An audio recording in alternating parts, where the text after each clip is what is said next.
The Sesh Podcast, episode 260, take one.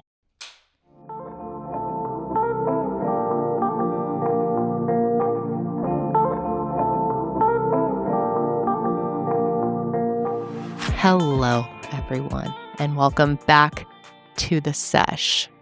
Hey. We are here today to hopefully lighten your load, lighten your spirits. Take a load off of your load. That's why I'm excited to be here today. I'm excited. I love being here at the Sesh. I always do. Especially this weekend was tough. Oh my God. It's a tough time in this country right now.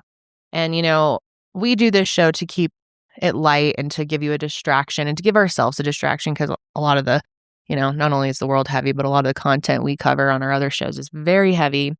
So that's why we created this show. But I felt like I just needed to say something when I came onto this show. I just can't not say anything because I'm so angry and so sad and terrified. Things are even worse than I thought they could be. Yep. And just, I guess, just wanted to say fuck ICE. Fuck ICE. Abolish ICE. Full stop. Enough is enough. And if you live in America, you are being lied to by your government.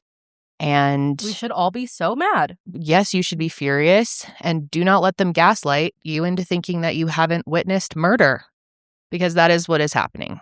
Multiple times. And I fear that is not it. I feel there is more to come. And it's just a really, really scary time. So make sure to stay informed. Call your senators. Call your senators. We're going to link some ways that you can give back to people who need it in this country right now. There are so many places where your money can go. We're going to just link a few. And if you don't have money, your time, it literally takes 5 minutes to call your senators. Leave them a message. Mm-hmm. Yeah, it goes further than you think. And at the, you know, even if it just helps you to feel a little less helpless, because that is the hardest part of this, you know? And even with social media, I feel like it can feel a little, you can feel helpless just reposting things. But that is, I actually think, is so vitally important right now, is to share information, accurate information, as much as you can, because we live in a world right now where we're so divided because of our algorithms play a huge part in that. You know, you're only being served what You want. you want to see. And it's crazy how vastly different your own algorithm can be from the person sitting next to you. So if you share things, that's going to get onto other people's algorithms who normally wouldn't be served that information. So it goes further than you think. I know it all feels like it's not enough. But whatever you can do in these times is vitally important. And we're thinking of all of you who are probably terrified. I mean, this is just unbelievable. It's just abhorrent, despicable. Yeah. And keep talking to people. Keep yourself educated as much as you can, but also take care of yourself. And we're gonna keep fighting. Yep. So that's all you can do. Can't But yeah, give up. fuck ICE and fuck Donald Trump. Yep. And this whole fucking administration. Mm-hmm. Bunch of evil clowns. I don't even know what to say at this point. Can't believe how bad it is. Truly can't. It's worse than I thought it would be, and I had very low expectations. I know. I keep thinking back to our phone call the morning of, after we got the results last time, and kind of what we were laying out is this could happen, and it's worse. It's worse. And it's probably going to get worse. Yeah. I mean, we're only a year and 5-6 days. Yeah. So. But we need to organize and stay eye on the mission here. Mm-hmm. Don't get clouded by the bullshit as much as you can. Mm-hmm. And yeah, that's all we can do. Anyway, we do have, of course, you know, some topics to distract you, some brain rot, if you will, some things to make you laugh. We will be laughing. I need the laughter. Mm-hmm. Before we get into that, though, we are very excited to tell you that the 2025 Impact Report for Higher Hope is now available online for you to see. You can view it at higherhope.org/impact. And we are truly so proud of everything that we've been able to accomplish this past year. It's so much more than I think we thought we could ever do in just a year, especially our first full year. We launched midway through 2024. So getting to see the power of a full year was really cool. We got to meet so many amazing people along the way, and we're really excited. Of course, none of this would be possible without all of your support of all of our shows, and especially to those of you who've gone the extra mile and purchased any merch or made a donation. Yeah, it just means so much, and every single dollar that is donated is fully put to good use directly into grants. So in 2025, we were able to fund 37 grants. We were just able to disperse over $250,000 in grants, sponsorships, and also community projects. And you can find that breakdown of exactly how everything was spent and more specific information on that report. We really value transparency, and we want you guys to understand how, every single cent was spent. Cent was spent. Thank you guys so much for supporting all of our shows. It really does make a difference. And if you are interested in getting more involved in Higher Hope, you can purchase any merch from our website, which is at milehighermerch.com. Correct. Or you can just make a donation at higherhope.org/donate. Yeah. So thank you guys for making a difference in the lives of victims, their families, and also amazing nonprofits. We have discovered so many great nonprofits this year. It's been really cool. There are some amazing people out there. As hard as things seem, and they are, and as dark as the world seems, there are some incredible humans out there that, are fighting against the darkness. Mm-hmm. And it's been cool to meet some of them. Yeah, absolutely. And support their work. For sure. Anyway, you ready to get into some topics? I'm ready, but before we do, I need to speak on something that I am truly passionate about. Right. Okay. I have found a new purpose in life, and that purpose is to spread the good word about heated rivalry. Janelle, you've watched a show. I'm very proud. I have watched a show that is not a reality show. I have not watched a new non-reality show in probably 5 years. Yeah, when was the last one that you watched? I think it was Schitt's Creek. Okay, yes, you're right. I can't think of another one. Yeah, Schitt's Creek's great. I loved this show, okay? And I know some people don't care for it, and that's fine. And to those I say, as with every show. Okay, so Sydney and I both watched. Did you watch the whole thing? Yeah, you did. Okay, so Curly hasn't started yet. I keep telling her to start it. She's been busy with Frida McFadden, so it's just so good. It's so good. I loved it. I loved it so much. It was, first off, so sexy. Lots oh my of god, sex. So much fucking sex. Like lots of 50% of it is sex. It felt like I was watching porn. I'm not gonna lie. But like some people love that. For me, it. I get weird. Yeah, I liked it. But then there's also like an underlying story and a bigger picture and amazing representation for the LGBTQ community, especially in like professional sports. And I just want to talk to everyone about it. So anyone who's watched it, please like comment below, but don't give any spoilers. And people who haven't watched it, you should watch it. It's only 6 episodes, okay? Okay, who was your favorite character? I don't know. I loved all of them. I think probably Ilya is my favorite because I just loved his like character development. At first he seems like just this cold asshole, but really like you figure out why he's like that and like his background and his upbringing and his family, and so I think probably him. And just Connor's story as an actor, unbelievable, dude. He blew me away. That was the best part of the show, I think. Oh my god, his acting is insane. The fact that he was working as like a waiter before this, and then not only that, but he learned how to speak Russian, and his accent. I mean, I'm not I don't speak Russian, so I don't know. But everyone who speaks Russian is like, his accent is literally so good. You wouldn't know that he's not Russian. Yeah, and it's not just the accent. I mean, he like fully speaks the Russian language. for like, it's amazing. There's this phone call scene. Oh my I didn't know that, honestly. Me too. I thought maybe he was Russian. I had to look it up. Yeah. And he's also straight. Like, it's just really incredible acting. He's awesome. Such good acting. Honestly, all the actors I thought were really great. And like for such a low budget TV show, I think there's so many more messages that aren't even like from the dialogue, but it's also like the body language. I was talking with Tom about this earlier. He was like, there's so many other things that you pick up on through the screen versus like what they're saying. And yeah, it was so good. I loved it. I bawled my eyes out after episode 5. That episode got me too. Your friend April is Oh, obsessed. She was texting me about it the whole Was time. she? Oh my gosh. Yeah, that episode 5 was my favorite for sure. I was kind of bummed with episode 6. The finale kind of left me like, I feel like 5 was more of a moment than the actual.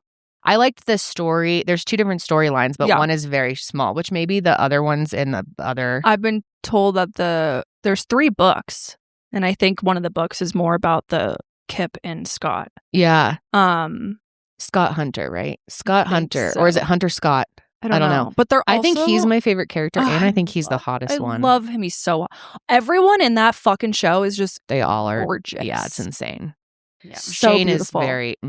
Shane. Ilya. I mean, yeah, it's just... It's a beautiful watch. It's beautiful. It's definitely not like my typical type of show because it wasn't like thrilling. There wasn't like a figure it out kind of plot. It was just more of a beautiful story. And then there's so much sex and I don't know. I'm weird. You don't like...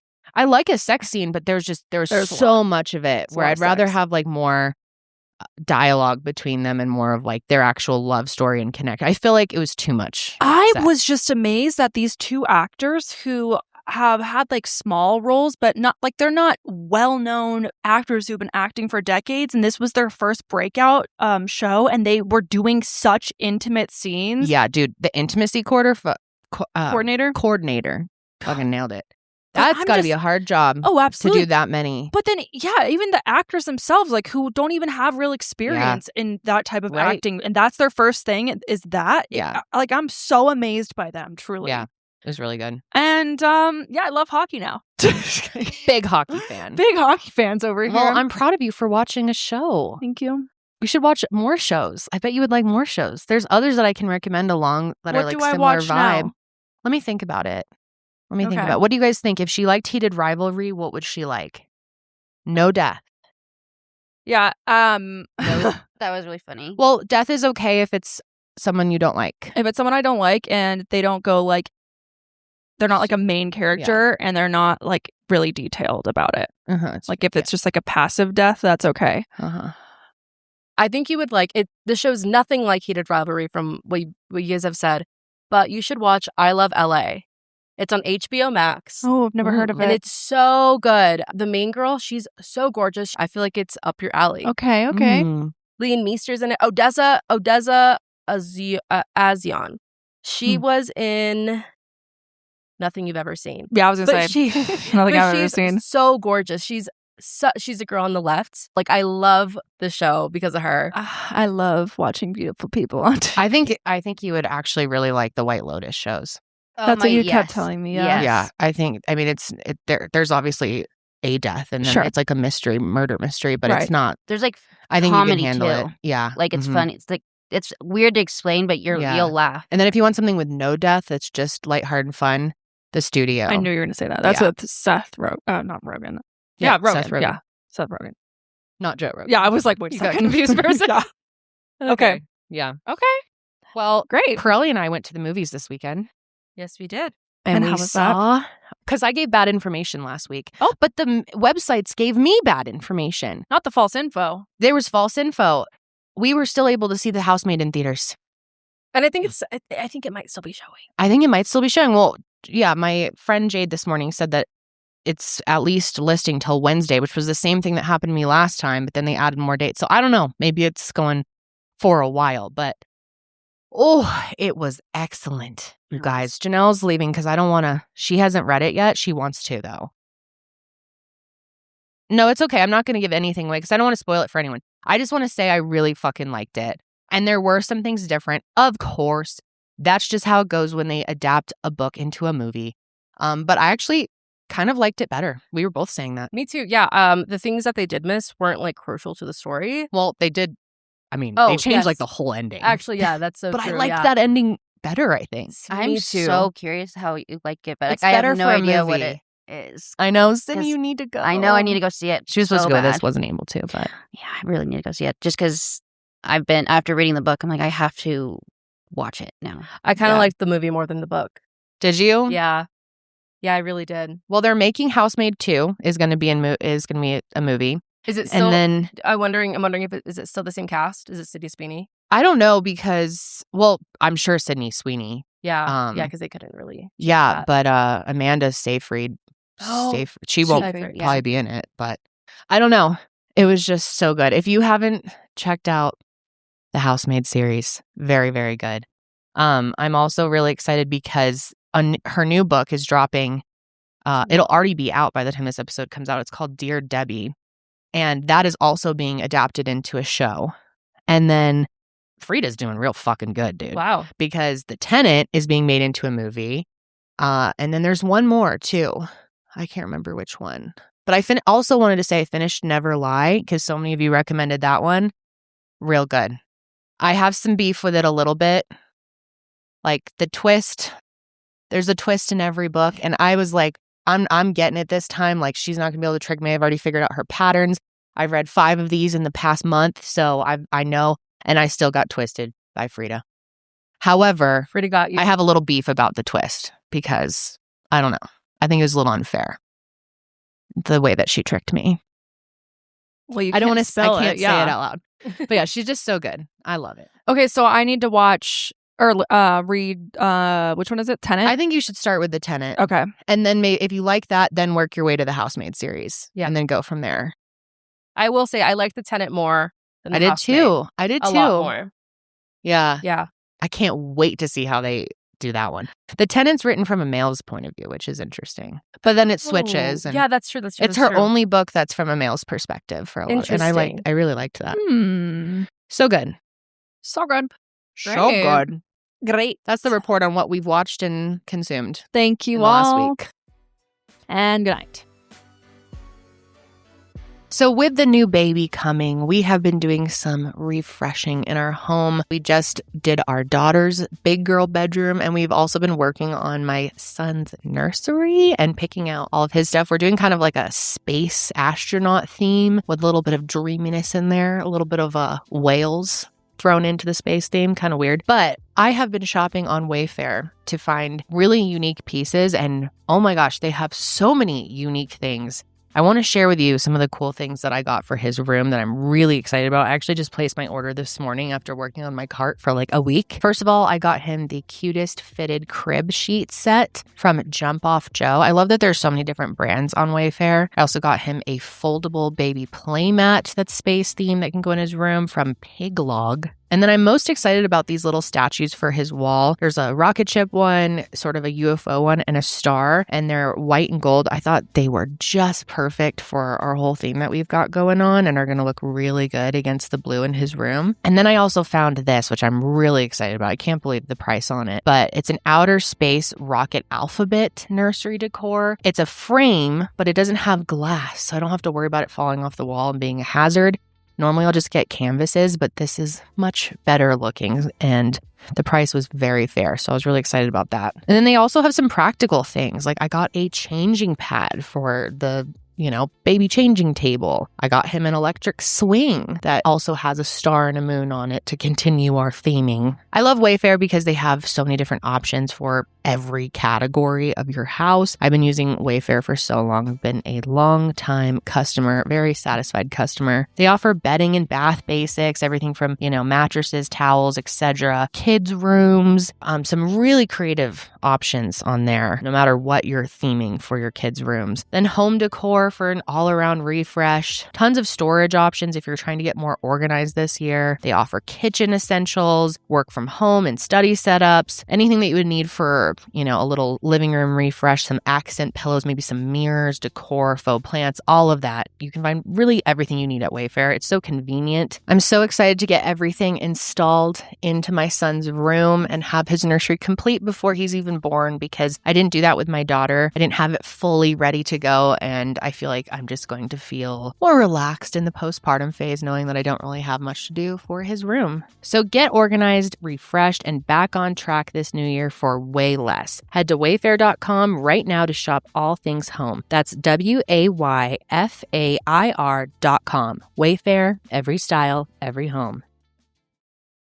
We have a lot to get into today, you guys. Let's just start. Yeah. Okay. So we have some smaller topics. We are going to be talking about the Queer Eye drama. Queer Eye drama. And there's some Blake Lively, Taylor Swift, balls sack drama going on. But there's not ends. a ton to go over with that. And also, yeah, there is. Well, yeah, but I don't want people to be like, ew, no one cares. It's kind of juicy because the receipts. There's receipts Text. that Taylor was more involved than perhaps people thought. Mm-hmm. Yeah, and that Blake looks worse for sure. But balls kind of they all just kind of look Balls bad. looks bad. Balls to the wall. They all look like idiots. Yeah, none of this is making anyone look good at this point. This is a giant shit show. Shit pit that they're all getting shit on them. No one's coming out of this And lawsuit without shit on them. They need to just mediate. This is ridiculous. I had a feeling this would happen because at first everyone was on fucking Ball's side. Everyone was like, Balls didn't do anything wrong. Blake's a bitch, blah, blah, blah. I think he also You were one of those people. was being bad. Nuh-uh. I said I think he's bad too. Yeah, well, yeah, we definitely said he was bad, but we were like, but then people more were on his mad side. because they were like, you're not on his side enough, or you're on his side too much. That's why you can't I be on think he's anyone's bad, side too. until all the cards are on the table. Exactly. Yeah, So- we've definitely leaned more to Balls though. Well, Balls has got some big old balls. Blake's doing what still he's doing. looking. Okay, so for our first topic, we have it's short, but it's fucking crazy. And I'm wondering how many times this has happened and people just haven't noticed. But basically, there was a IVF nightmare in Florida. Florida of all places. Shout out Florida. We love you. So is you. A couple in Central Florida is suing the fertility center of Orlando after finding out that the baby they had in December is not biologically theirs. So the way they figured this out is both of the parents are white, and when the baby was born, it appeared to be a different race. So the parents were like, what in the helly? This seems a little sus. So at first they didn't know what that meant or what could have gone wrong, but they eventually did a DNA test, and the test confirmed that there was no genetic link between the baby or the parents. And according to this lawsuit, the couple went through IVF using their own egg and sperm, and they said they were never told that there was any issues during the process, and they believed everything went as planned. And it wasn't until after the kid was born that they started to question things. And then the DNA results came back that they realized something had gone seriously wrong. They believe the clinic implanted the wrong embryo, which is fucking insane. How do you do that? How I does that happen? don't understand how you can do that. And what's even worse is that they believe their biological embryo may have been transferred to another patient, meaning that their biological child is out there being raised by someone else. This baby that this woman gave birth to is not their biological child, and they don't know whose it belongs to. I feel like I've heard of this happening other times too. I think it has. It has to have happened Yeah. other times, but how? I know. It's a fucking mess. That is so bad. Horrible. yeah. Like a permanent That's so devastating. mistake. It's a clerical error. It's a what? changing Clerical error. their family structure for generations, yeah, for their life. completely fucking up someone's life. That is so bad. Terrible. So the lawsuit says that the couple tried to get answers from the clinic before filing anything in court, but they claim they couldn't get any like clear responses or any real explanation. And because of that, they're now asking for an emergency court order that would force the clinic to audit its records, notify other patients who could also be affected by this, and provide DNA testing to figure out where their biological child may be and also who this baby's genetic parents actually are. God, that is just so fucking upsetting. What a dude. nightmare Oh, on so God. many levels. Oh, terrible. I feel so bad for like, that is so bad. I feel so Your horrible mind for would them. wander all over the place. Oh my God. Where's your actual kid? Are they even out there? Whose kid is this? Do the biological parents of this child want this child? How do you even go about doing that? Do you have to like put this one up for adoption and like apply to adopt the other kid? Like, how does that legally work? Yeah, it's a complete fucking shit show. It's so bad. In the lawsuit, it states, quote, an intensely strong emotional bond was created on the part of John and Jane Doe, who were the unborn child Jane Doe carried during the 9 months of her pregnancy. And despite the certain knowledge that baby Doe is not their genetically matched child, the emotional bond grows stronger every minute of the day that baby Doe remains in their care. Like, yeah. The fertility center put out a statement saying we are actively cooperating with an investigation to support one of our patients in determining the source of an error that resulted in the birth of a child who is not genetically related to them. Multiple entities are involved in this process, and all parties are working diligently to help identify when and where the error may have occurred. Our priority remains transparency and the well-being of the patient and child involved, and we will continue to assist in any way that we can, regardless of the outcome of the investigation. Shut the fuck up. Dude, you need to shut down. Yeah, that is, to call it an error is just More like belittling this so ruining of people's lives. much. Yeah. You need to pay them. Like, I wonder how much they're suing for. They should sue for a lot. They should sue for hundreds of millions, in my opinion, and then they should be forced to shut down. That is just, the malpractice on that is like unbelievable. I don't understand. I was shocked when I read this. Yeah, it was such a mess. And like I said, I think there's probably a chance out there that this has happened and other couples don't know because maybe just coincidentally their kid somewhat looks like them. And so they're like, okay, whatever. Yeah. Oh, I'm sure it happens more than we would even imagine. It's fucked up. God, that's so bad. Actual nightmare fuel. Now that the holidays are over, you might be experiencing a little bit of a spending hangover, whether that be the gifts that you're buying, all the food you were purchasing, the drinks you were drinking, maybe the time off of work you took, and it can all really add up. But luckily, Mint Mobile is here to help and cut back on overspending on wireless this January with 50% off unlimited premium wireless. Mint Mobile's end-of-year sale is still going on, but only until the end of the month. Cut out Big Wireless's bloated plans and unnecessary monthly charges with 50% off 3, 6, or 12 months of unlimited. All plans come with high-speed data and unlimited talk and text delivered on the nation's largest 5G network. And what's great is that you can use your own phone with any Mint Mobile plan. You don't have to go in and get a whole new phone. You just bring over your phone number as well, along with all your existing contacts. We actually use Mint Mobile specifically for Higher Hope's phone, and Haley, who you guys all know Haley, our coordinator at Higher Hope, has never had a complaint. They're very reliable. We also love their customer service. So yeah, all around 10 out of 10, highly recommend you try out Mint Mobile. So this January, quit overspending on wireless with 50% off unlimited premium wireless. Plans start at $15 a month at mintmobile.com/sesh. That's mintmobile.com/sesh. Limited time offer, upfront payment of $45 for 3 months, $90 for 6 months, or $180 for 12 months. Plan required, $15 a month equivalent. Taxes and fees extra. Initial plan terms only. More than 50 gigabytes may slow when network is busy. Capable device required. Availability, speed, and coverage varies. See mintmobile.com. Okay, so let's get into the Queer Eye drama. Yes, ma'am. What the fuck is going on with Queer Eye? Talking shit behind scenes.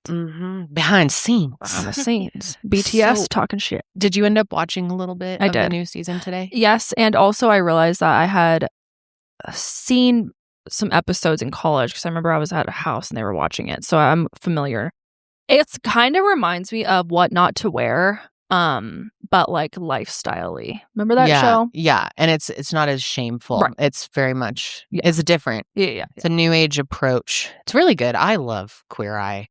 I don't think I've seen every single season, but I've seen a lot. I've seen probably at least 50% of the episodes. And then this new season, I just watched one of them yesterday, and it was a really good episode. Did you watch that first The one? first one, yeah. Yeah. Cute. So, yeah, it's Netflix. If you don't know, it's Netflix's reboot of Queer Eye for the Straight Guy from the early 2000s. It's an older show. And the original version was much more like fast-paced, and it was a makeover show too, where 5 gay men would help straight men clean up areas of their lives that they were struggling with, like style, personal care, their home, food, all of that. And that's what they do now too, but it's not just limited to men. It's like an everyone thing. And when Netflix first brought the show back in 2018, it switched, kind of shifted away from how fixing someone up looked. Way less shame. They started calling the person in each episode the hero, and the focus became more on their life as a whole and how to improve and help their mental health and their relationships. It's much more than just what you look like, because that's all that matters in life, right? The show has leaned deep into deeper things like confidence, self-doubt, past experiences, and the cast has really opened up, sharing their own vulnerabilities to connect with their hero. So the current Fab Five, because the cast has kind of changed over the years, includes Karamo Brown, Anthony Parowski, Tan France, Jonathan Van Ness, also known as JVN. Oh, I know this guy. He's like all over the internet. Oh, yeah. JVN's big. Yeah. Big time stuff. And then also the newest one, Jeremiah Brett, who is my personal favorite on the cast. I just adore Jeremiah. Did you, in this last episode? Yeah, he's sweet. He helps them kind of with the home decor type stuff in their rooms. And he gets so emotional. He cries with them often. I just think he's the realest one on there. Him, and then Karamo's also been my favorite. I've never really liked Jonathan Van Ness. Really? Why? I don't know. You ever there's something about someone where you're just like, not a fan? I don't dislike him. Sure. But there's something that's always seemed like kind of fake to me. And it's kind of interesting that this has all come out. And also Tan. I used to like Tan a lot. And then I kind of was like, I don't know. But Karamo and Jeremiah have been my favorites. What did you think of Bob? So, and then there's Bobby. Yeah, I was going to say, what did you think of Bobby? I like Bobby. What I saw was that Jeremiah pretty much like took Bobby's like role of like yeah, design. he did. Yeah. Right. I liked Bobby too. He was always kind of like the most boring, but he seemed like a real guy. It was genuine. Was Bobby one of the original? Yeah, Bobby Brent. But yeah, let's get into the drama. What is going on? So news came out that during season 1, Anthony and Karamo couldn't stand each other, which you would never guess from watching the show. Even though the show's really not focused on them at all, they all seem like they're just obsessed with each other. Can I just say that when word comes out that 2 people on a show don't like each other, it breaks my fucking heart. Right? This has happened before in other shows, and I'm like, wait a minute. No. I Like, know. You guys are besties in real life, too. I'm going to need you to continue this on. Yeah, I know. I was really shocked about that, too, because I always liked Anthony quite a bit. He seems cool, but I like Karamo more. Sad. I like Karamo is my hat inspiration in life. You know how I just live for a baseball cap? You do. So does Karamo. We share that in Really? common. I would love to see his baseball hat collection. Maybe it's available on the internet somewhere. He's really known for the hats. Can I just say, I wish I could wear a baseball hat. I look like a dumbass in a baseball hat. I think you look cute. But No, that's okay. you can just be honest. It's fine. I'd rather you I think tell it's me a confidence thing because I was feeling the same way, but I have come around to baseball caps. I have no confidence in a baseball cap. That's how I feel look in a like a beanie. loser. You look great in a beanie. I I look can't cute do a in a beanie. beanie. I look like a Loser. worm. Okay. Yeah. But you look so good in a baseball cap. Yeah. Like, Really? yes. Thank you. I could Because I never. love them. The second I put one on, I'm like, loser. You've inspired me to wear more Oh. baseball caps, but they have to Really? be very specific for my head shape because Uh-huh. I, like Janelle, don't look great in a baseball cap. I think It you has- do. It has to be a specific. Like I said, I'm coming around to it. I'm getting more confident in the baseball hat. I feel like I look better in like a flat bill, like one of John's hats. Sometimes I'm like, oh, I'm kind of cool girl in this. But her like, Cookie Monster hat? what? Like your Cookie Monster hat? What's that? Oh, like, like 2014, like Cookie Monster Oh, hat and like... no. Okay. Not a Cookie Monster hat. Sure, yeah, maybe a Cookie Monster hat. I don't know. But like a real baseball cap. And like, where do my ears go? That's the thing. I've always... You have your ears out, huh? Yeah. Someone called you out. Oh, it was Haley recently. Someone called you out that Yeah. that your ears should be in. Well, no, it was because the hat I was wearing, it was like, it was very long, so I didn't know what to do with my ears. But I'm not tucking them into my hat. That's so weird. I don't care what Haley says. Even though she's way younger and cooler than me, I will be keeping these ears out like Dumbo, bitch. The ears are out. Also, Sydney, I just have to say, you look great in a baseball cap as well. She also rocks a baseball hat. But yeah, pull up Karamo in his baseball hats. Janelle needs to see. Like, he really rocks the baseball cap. I just love this guy. I don't know. Maybe he secretly sucks. You never know with anybody. I feel kind of bad. I feel very bad for him. This situation seems fucked up. But he's always got a hat on, man. Yeah, he looks good. Yeah. So unfair. So unfair. Just kidding. I also like that he'll wear it with his glasses. It's given me the confidence to wear glasses and a baseball cap together. Glasses, that's just like an accessory. Yeah. I bought blue light glasses that are like these cool, like thick frames that are blue, and I feel so cool in them, and I wear them sometimes around the office. And people are like, "What the fuck are you doing?" And you I'm look like, so cool. "Thank you. You do for saying that." Yeah, you're dripping with cool. Thank you. Mm-hmm. Thank you very much. Okay. I also have to say, Corelli is really cool because she eats falafel. Oh, yeah. That makes her really cool. You heard this. You heard this when you were having lunch. Yeah. No, I didn't hear this. We talked about this Yeah. earlier. If you weren't there, you missed out. I don't know what You're else cool to say. for eating falafel. Yeah. Falafel is one of the foods that make you cool. I eat falafel. Then you're cool. Exactly. I used to lie about liking falafel when I was in like middle school. To be cool. Lie about it. That's awesome. Anyway. I like it now. That was like me with red wine. I used to convince myself I liked it, and I was like, "Yeah, I like red. I fucking hate red wine, and that That's shit ridiculous. Thank you. tastes You like used to say battery that. I was like, acid. what are you talking about? Well, It's you were into gross. red wine too. No. Yes, you were. Don't even No. try. When? Kendall. Yes, you were. In your apartment days, you and I went to Trader Joe's, and you're like, "Oh my god, I love." Like we would like get red wine and drink it together. Don't. No, even we lie would to me. try. No, you. No, 'cause- we liked like no, Moscato, Kendall, bitch. No, because the reason why I decided I like it is because you decided you liked it, and I was no, like, "Yes, I don't yes, even Kendall. remember that. Yes, I've never liked that shit. Okay, you're lying. Well, you were lying then, I like and that's white okay. I was a liar too. wine. I barely even like white wine. I mean, I'll drink it, I actually enjoy white wine. but like red wine needs to die. Anyways, I digress. Continue. So back to the Back story. to this. So Karamo said that he and Antony's personalities got along, but there was supposedly a third party that was spreading rumors about them both. And once they figured out who that third party was, they were able to sit down and hash shit out. So they were fine. So who is this mystery person? For seasons 1 through 8, the design expert Bobby Berk, he was the design expert. He was pretty good. Mm-hmm. And in November of 2023, he announced that season 8 would be his last. And this was around the time that there were rumors that Bobby and Tan were having issues, which Tan definitely strikes me as a messy person. Like he would get into some drama. He Mhm. tries to come across as he's like above all that. He's really cool, but I think he's deep down. Like mean girl energy kind of thing? Yes. And that's what I Okay. get from Jonathan too. I think he's like obsessed with himself and that bothers me. Yeah. Like he's constantly fixing himself up when they're on camera and it's about the hero and they're like trying to have a moment for the hero. You'll see Jonathan in the background Fixing his hair or just whatever. like trying to, and it just bothers me. I don't know. He seems a little self-obsessed-y. He's an Aries. I thought maybe he'd be a Leo.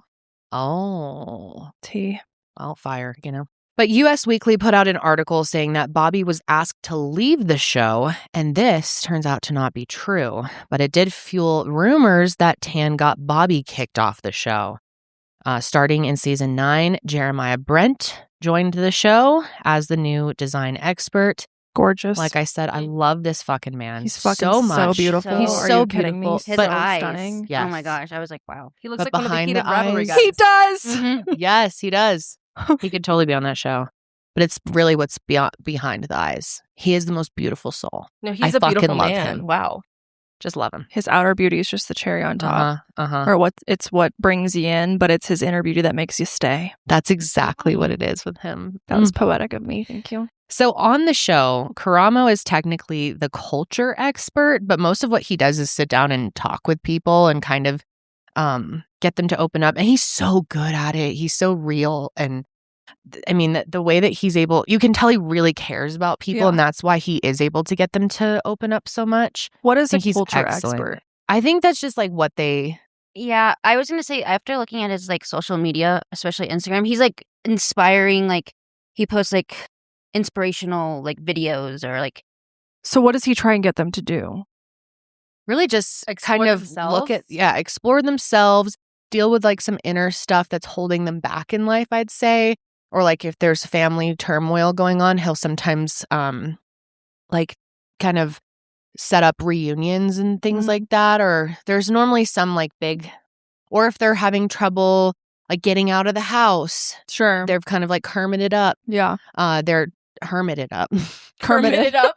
I love how you said that and I was like, Yeah, Yep, hermited up.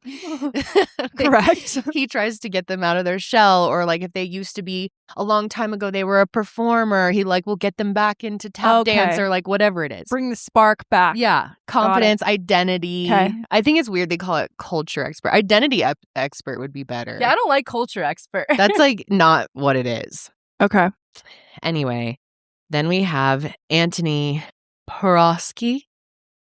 Is that correct? Yes. Porowski. Sounds Sorry, I like- caught Sydney in a big sip I know, there. I was She's like- staying hydrated. She's got that drip drop in her bottle. It sounds like pierogi, like the food. Anthony Pierogi. He'd probably like that. He's a food boy. Right. That's Have you Yeah. ever had a pierogi? Yeah, they're good. No, I've never had I them. don't bomb. So I don't- fucking good. what I've never had like Are a they good a one. hot I've had- dog? No, they're like little like Potato cakes. potato cakes. Yeah, they're like filled usually with shit. Ooh, I Oh. love anything filled with And shit. You know what I You mean? can have them fried or steamed. Yeah, they're You good. put Oh, some yum. sour cream and some chives on top. Yes. See, I've never had like a real one. I've had like Chives. frozen ones from King Supers. Pierogi Factory in Denver is pretty good. Mm. It's decent. It's not my favorite. Pierogi Factory. So anyway, Anthony, he's known for making meals that are like simple enough that the hero can actually make them, Sure. you know, depending Realistic. on their preferences and their kind of like mobility. Because what's great about Queer Eye. Queer Eye is they have a big age range. I love that. Like they have a lot of older people, like seniors on there. And That's it's great. great. So he keeps everything very basic, so it feels doable once the camera is gone. That's what I like about the show. I feel like they actually change people's lives quite a bit versus just like, here's your new outfits. You get Good 3. luck. Yeah, What? I was gonna ask, are there any like Queer Eye beyond after the show? Like any like follow-ups of how we're doing? No, I feel like that's something Netflix would embark on. But I would I've like never to heard see of that. like, 5 years later we're still doing great. Yeah. 5 years later I'm still cooking the same meal you told me to cook. Yeah. See if it like stuck. Yeah. All the things. I don't know. You know, Netflix has like an article out about the heroes that they like. Oh, Like a follow-up. an article. Okay, Yeah. we'll link it below if you guys are interested. Says, where are all the heroes now? Yeah. Oh, where are they now? They have that with 600 Pound Life. Yeah. Which we learned a lot of that in that documentary. Oh, wait, no, that was Biggest Loser. Sorry. Getting Oh confused. yeah. Right. Yeah. They do that a lot Yeah. with like Shark Tank does that too. Anyways, okay. Mhm. They be doing that. So anyway, next is Tan France, who focuses on personal style. He has I feel like he's got like a judgmental vibe about him. Like even when I think he knows he's supposed to dumb it down for the person, I think he's like secretly judging their looks. I mean, isn't that like literally what he's supposed to do? Yeah, Aren't they but all it's just the supposed- way. they're getting paid to come in and judge you and then fix you. No, that's not really how this show is. But like, you can tell he has to like dumb down the judging. they have No, they're supposed to take their current style and like give them ways sure. to elevate it and to make them feel. It's about making them feel comfortable and confident, not like changing. making them fit the current trends. Yeah. But he's Like, I think he's judgy. I think he has to hold it back. Mhm. Like sometimes he says things where he's like trying to be funny and it just sounds like mean. Like condescending or Yeah. like backhanded. Yeah. And I think he has to work really hard to sound nice. These are all just my opinions. He could be totally fine. I have a don't quick know. question. On the show, like when are they constantly with their hero or the hero? Yeah, the hero's pretty much in every scene, I feel like, most of the time. Do they like as a group leave and then like kind of chat about how they're gonna help? Yeah, they start out normally, they're like reading something about them, then they all go to their house, they Oh, okay. surprise them, and then it's like individual people. They're not all there for every scene. Oh, I see. Okay. Tan France is a Taurus cusp, if anyone was wondering. Okay. Aries Taurus cusp. No, I just find it Oh, so he's the same as me. Yep. Yeah, we're judgmental bitches. Oh, wow. See, it takes one to know one. That's how I know. Oh. Real recognize real. Mm-hmm. Self-awareness. Mhm. So he tweaks what they're already like so they feel more confident without feeling like they're pretending to be someone else. But I don't know. I don't know if I agree with that statement. Then we have Jonathan Van Ness, who goes by JVN. He does have a great hairline. I will say I've used several of his products and I do like them. Yeah. He's known. Incredible hair. Yeah. Like, just incredible hair goddamn. too. Yeah. Seriously. I But was have like, you tried wow. his products? No. They're good. The deep conditioner, excellent. Really? The Okay. hair oil, scalp oil, excellent. Mm. So Jonathan handles the hair, the skincare, and the self-care. And honestly, on the show, I don't have much to complain about. I think he does a good job with the people for the most part.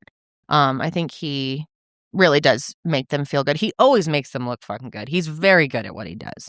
I follow Jonathan on TikTok, or I don't know. Their TikTok pops up all the time. Yeah. Of like different hairstyles and stuff, and Jonathan's very active on the social. I wish I knew how to do hair. Let me tell you. I know. Yeah. Everyone's talking about their New Year's resolutions, and although sometimes I think they're a little cheesy, one thing that I really want to focus on this year is staying more hydrated.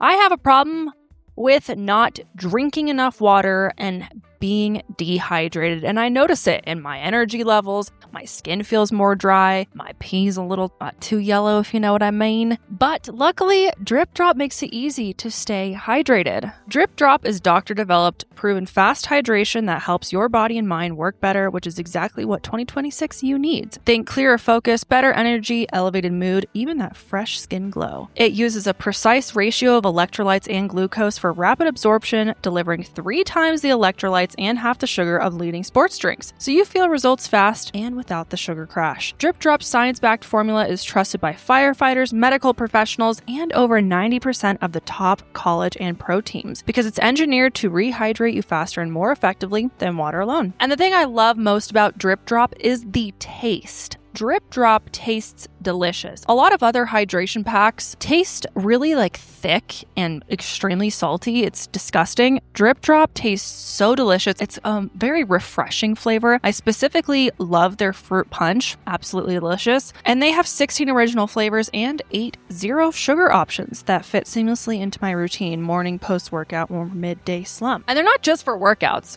I use Drip Drop almost every single day. I personally like to use Drip Drop, especially this time of year when it is so dry out. Okay, I don't know why, but Colorado is literally so dry right now, especially because it's absolutely freezing. And I just feel like overall my skin is dry, the insides of me are dry. I'm just dry and dehydrated. So I've been using them in the morning to really jumpstart my day and allow me to stay hydrated throughout the entire day. And to make it easy, Drip Drop has flexible subscription options, so you're never stuck without proven fast hydration, whether you're hitting the gym, juggling work, or just trying to stay consistent with your January reset. And right now, Drip Drop is offering podcast listeners 20% off your first order. Go to dripdrop.com and use promo code Sesh. That's dripdrop.com, promo code Sesh for 20% off. Stock up now at dripdrop.com and use promo code Sesh.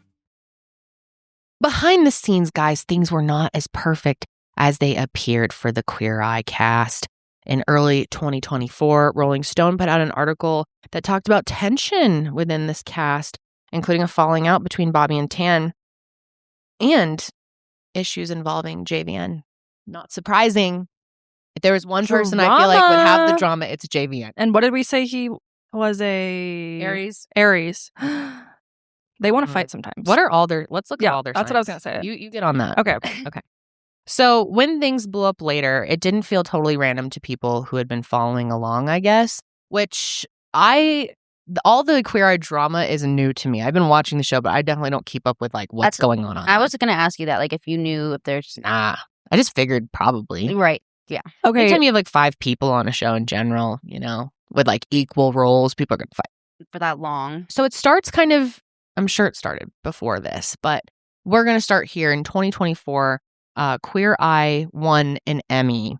And in a celebratory post, Tan posted multiple pictures on Instagram, Instagram. but he didn't post any with Bobby Berk. Mm-hmm.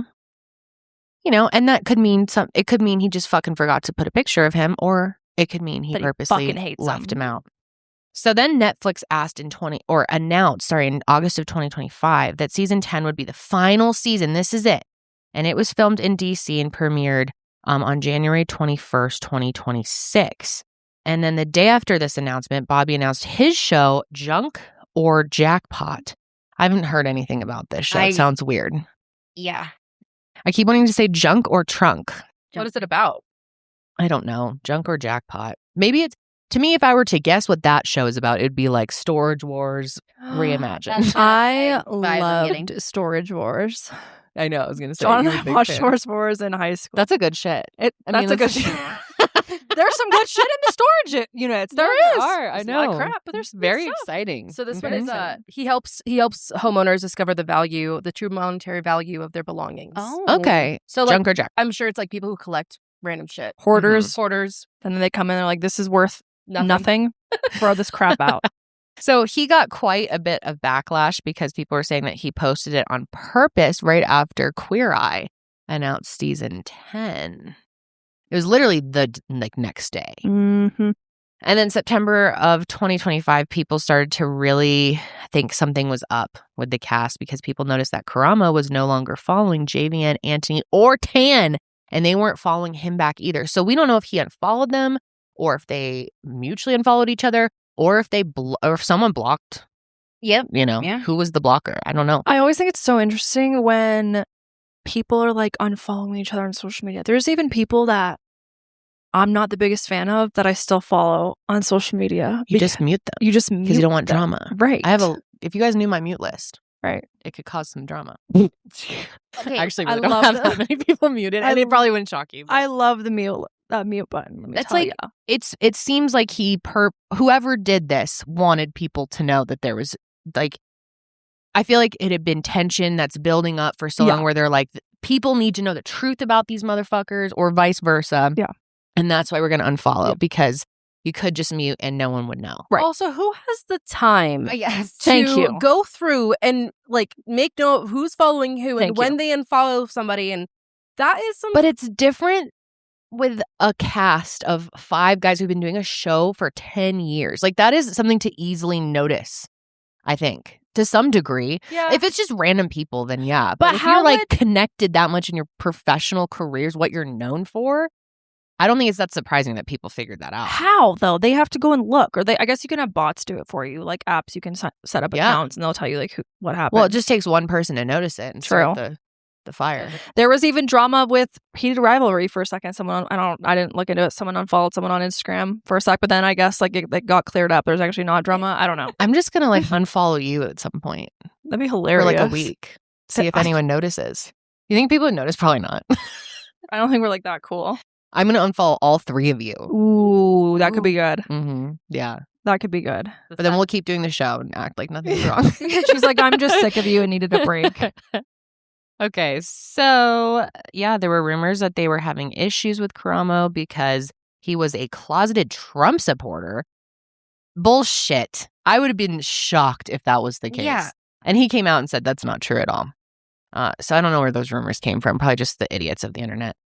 So then things continue, and after the final season was announced, the cast was doing interviews for the premiere, but Karamo, this just happened in January, right? Well, the news just like about the little rift, right? Just came out, but it didn't happen in January. It happened while they were filming the final Okay. season.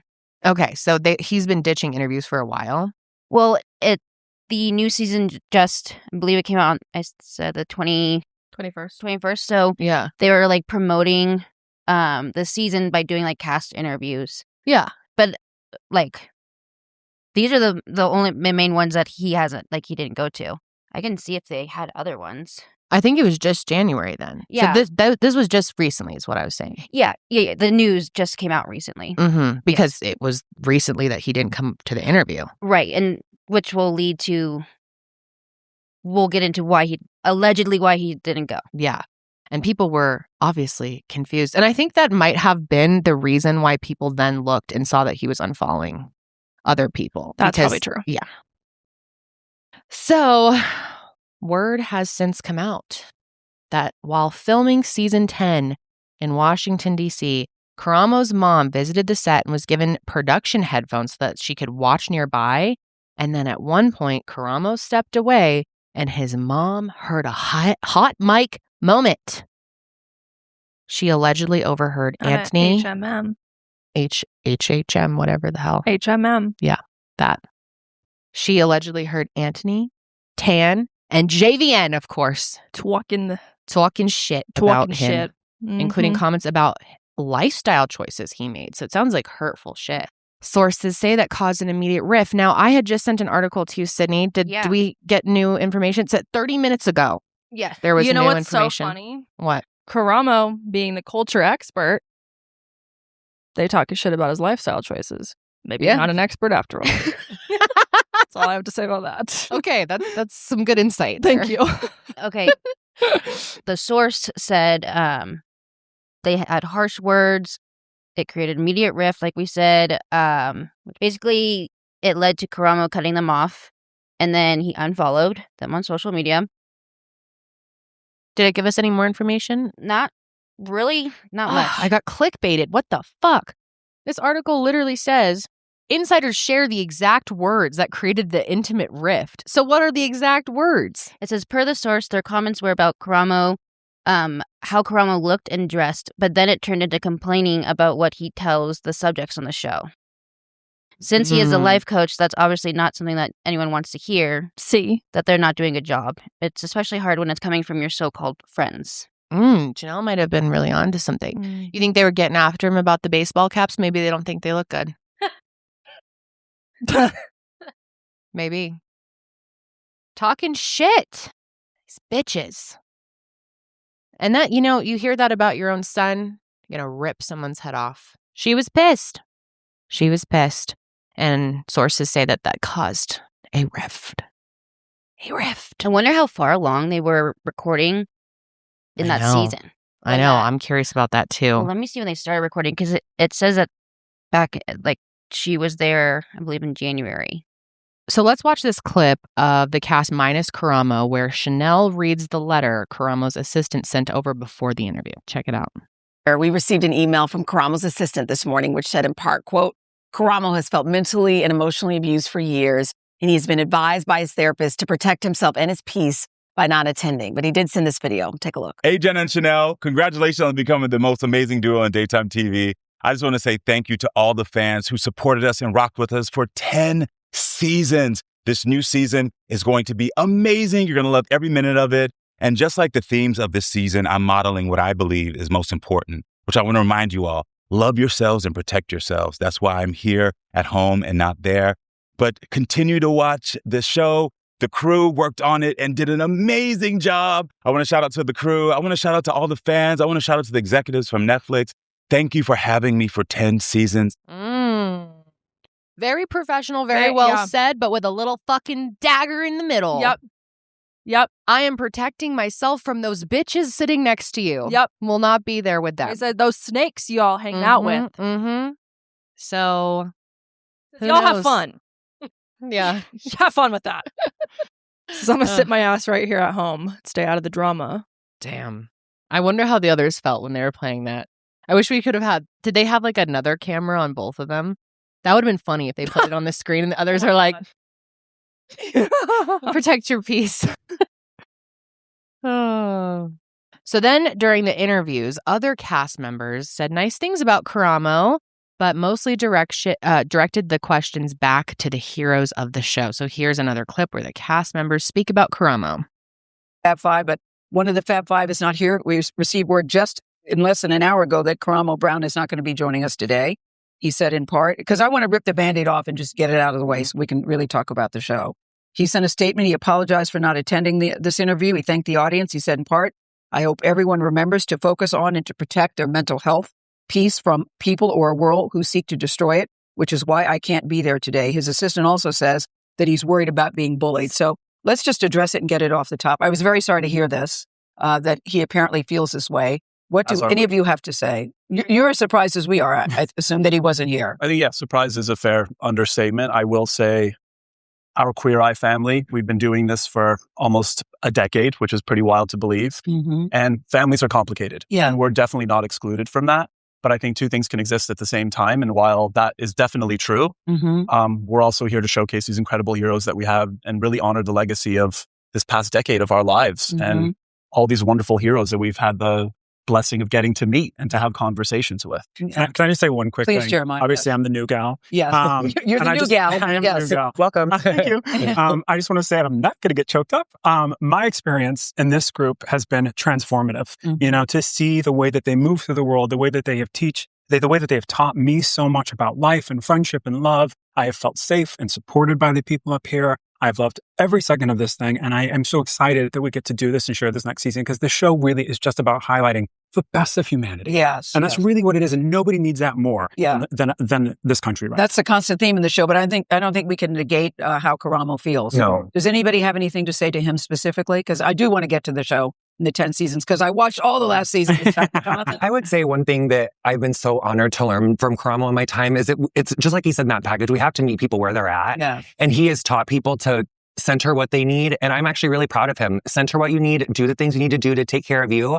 I'd be lying if I didn't feel like that sometimes. Yes. And so I think it's really beautiful. And I think we do need to center what's best for us sometimes. And my hat off to him for doing that today. All right. Hats. He said, my hat's off. Oh, He said, take your hat He says, off. take your fuck ass hat off. So that's what Sesh is reporting exclusively, that the drama is really over the hats. Correct. I will say, I just love a good PR trained statement. My God, those fuckers are PR trained. They're like, nice. oh, well, you know, do what's best for him. Anyways, the show's like, Well, I got that from JVN and I got that from Anthony, but not from my boy Jeremiah. I got think it his from- was very real. no, he was like, I love you guys. But he's and in they've the always beef. been nice to me. Well, they are. He didn't unfollow Jeremiah. I know. They don't have beef. Yeah. I think he was very genuine. I'm just gonna say you guys know I'm the resident sucker though. You are the resident sucker. Also, JVN's hair looks fucking phenomenal. Phenomenal. God Damn damn, I it. would do anything for his head. Incredible. it's so thick. For his Oh, whole head. Gorgeous. For his Literally whole take head. his entire Copy head. paste. During this pregnancy, I have been trying to make sure that I get enough protein and enough nutrients and enough iron. And one of the best ways that I've been able to do that is by eating some good steak. Okay. We have steak in our house at least once a week, normally twice. And also, steak is probably my daughter's favorite food. She lives for a good steak with ranch on the side, of course. But it's hard to make sure that you're getting the best quality, most responsible meats out there. And that's why we love ButcherBox in our house, because they deliver over 100 premium protein options straight to your door, including 100% grass-fed beef, free-range organic chicken, crate-free pork, and wild-caught seafood. For over a decade, ButcherBox has led the industry with meat and seafood that's antibiotic-free, hormone-free, and independently verified. It's the clean, trustworthy protein that you want to be eating, especially at the start of the new year. Every product meets the same rigorous standards, whether you're cooking a filet mignon or popping in chicken nuggets into the air fryer. It's all quality across the board. My daughter loves their chicken nuggets. We also love their salmon. They have some great seafood options. I'm actually able to get my daughter to eat salmon by just telling her it's pink chicken. And pink chicken is her favorite, even over white chicken. And whether you're meal prepping, trying to up your protein just for a strong start for the year, or feeding a family with picky preferences, or just trying to keep the weeknight simple, ButcherBox offers fully customizable plans that fit your routine, your goals, and your schedule. And as a certified B Corp, ButcherBox is committed to doing things right, from how the animals are raised to how their team supports workers offers and reduces environmental impact. Plus, every box ships free, always, and members get access to recipe inspo, tips, and exclusive deals that makes every meal easier, healthier, and more enjoyable. As an exclusive offer, new listeners can get their choice between organic ground beef, chicken breast, or ground turkey in every box for a year. Plus $20 off when you go to butcherbox.com/sesh. That's right, your choice of organic ground beef, chicken breast, or ground turkey in every box for an entire year. Plus $20 off your first box and free shipping always. That's butcherbox.com/sesh. Don't forget to use our link so that they know we sent you. So, in the midst of this, Bobby Berk obviously isn't part of the show anymore. And clearly he is following what is going on. And he's got some, the dude's got tea. And he posted on TikTok and Instagram a photo of him posing on a fence and captioned it with, "How's everyone's week going? Have you seen my new show, Junk or Jackpot?" At HBO Max and Discovery Plus. And he also had a song with this, right? Yeah, it was Chaperone. Yeah. Karma is my kink. So very obvious. He's like, yeah, fuck y'all, you're being exposed. Come on, Michelle, there's no drama over here yet. So yeah, it seems like he's weighing in on the rift. And one person in the comments said, "I'm actually kind of mad they soured the ending of Queer Eye as they did. The fans deserved better, but this gave me a good laugh. Glad to see you're doing well, Bobby." And he responded saying, "Same, TBH, which is why I rode off into the sunset in silence." So he's got a lot to say. Maybe He's silent. Tell all No, one he's day. riding into the sunset in silence. For now, he's silent. Probably Because he's writing up a book. if you think about it, Right. the 3 that Karamo's mad at is like, he was with them for a long time, so I'm sure he knows stuff Yeah, on that. and it He's waiting seems for like the book he has deal. the same issues with them. He doesn't know says, Jeremiah. "Give me with a book deal and I'll spill the tea, baby." We interrupt this programming to let you know that Tuesday Janelle has entered the chat. Tuesday Janelle is like Monday Janelle, only uglier and greasier.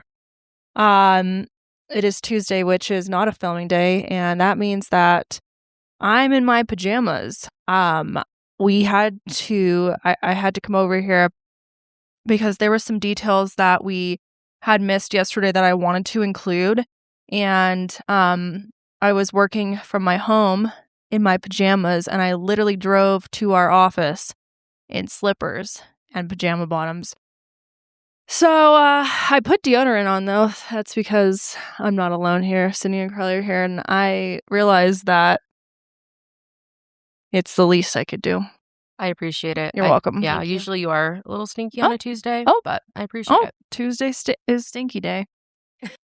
Anyways, so yes, I'm here. Kendall's not here right now, but I wanted to pop in briefly to discuss a little bit more about the Rolling Stone article. And this was in March of 2024. And there was a lot of details in there talking about previous experiences that other cast members had with JVN specifically. I think that they're important to go over and also add to the story of why we're talking about this today.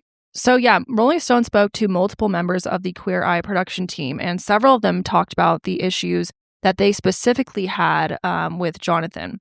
4 production sources and 3 other sources who worked specifically with JVN said that he was absolutely horrible to work with, describing him as a monster, a nightmare, and demeaning. 3 people labeled JVN as emotionally, quote, abusive and having rage issues.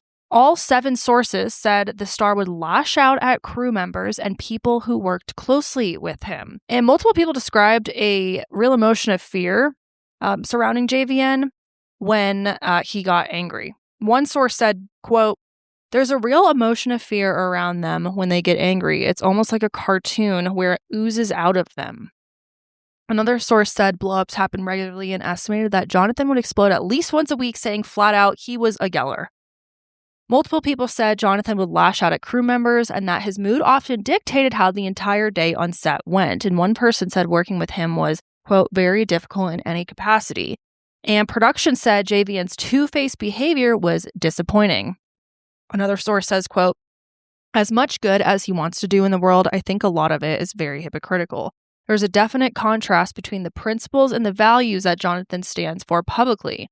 Another person said, quote, they're really centered around having this warmth, love, and care for other people. There's a real contrast between that and the way they treat the people who are closest to them across the board. It's the opposite of what this person is touted and paid to be. And according to the article, Netflix executives met with JVN at least once to address concerns about his behavior and treatment of the crew. However, crew members said it felt like there was little accountability or lasting change. And one person said that Jonathan was even rewarded for his poor behavior and that there was just like absolutely no accountability at all. The article also talks about how at one point there was so much tension between the cast members that they were actually reluctant to film scenes together, and production had to work around these issues. So it seems like overall, a lot of what is presented on the show is kind of an act, and that behind the scenes, it's not as warm and fuzzy and a family, if you will, as they portray it to be. By like the later seasons, it seemed like as though it was more just a co-working relationship versus any sort of actual friendship between the five of them. One production member summed it up by saying, quote, "How is it not obvious to everybody that none of these people are friends? None of them." There's other sources that describe his persona as a large charade. This person says, quote, "Jonathan's a person who contains multitudes and who has the capacity to be very warm, very charismatic, and has the capacity to make you feel really special that they are paying attention to you." And then another person says, "But at least once a day, they would need to yell at somebody. It might be something small, but there's always going to be somebody to point out and blame and make the villain of the day." And supposedly his behavior contributed to the rift within the Fab Five. And two sources saying it led to certain members of the group, including Berk, reluctant to shoot scenes with Jonathan. Quote, "There was absolutely tension between everybody else, especially from JVN." Another quote says, "He didn't want to ever share the spotlight with anyone. There were times when he couldn't even shoot scenes with certain members of the Fab Five together because it got so bad." It sounds like these five or this whole cast is secretly fighting all the time, especially JVN sounds like a very toxic cast member. Now, there's another piece that I wanted to point out from this article that I also thought was interesting. This is kind of a side note having to do with, not really having to do with his behavior. But according to the article, there was also major safety issues while filming in New Orleans in 2022. Supposedly, 5 masked men tried to steal a production vehicle in which a production assistant was pulled out of the car, and the crew stopped filming for 2 days, and the Fab Five threatened to walk away from the show unless additional security was hired, which is very sketchy.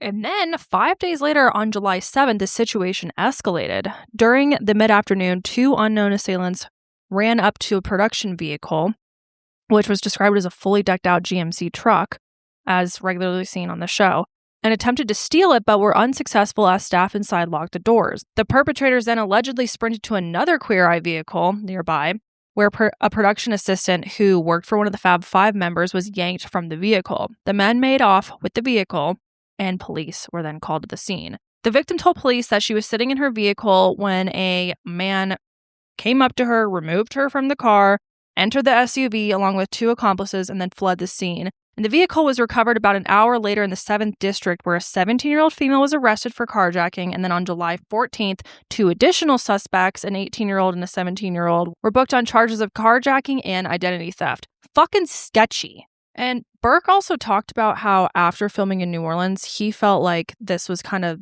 the end of the show. And he talks about how like everyone kind of thought, you know, I think we're going to end it. It wasn't really a sad thing, but I think we left our impression, and how they kind of had like a tearful send-off. He says, quote, "We thought we were done. Mentally and emotionally, I thought we all moved on. I know I did, and I started planning other things, which would make sense considering he had his other show. But obviously that wasn't the end of it. They continued to do 2 more seasons, and he was not a part of them, which makes sense.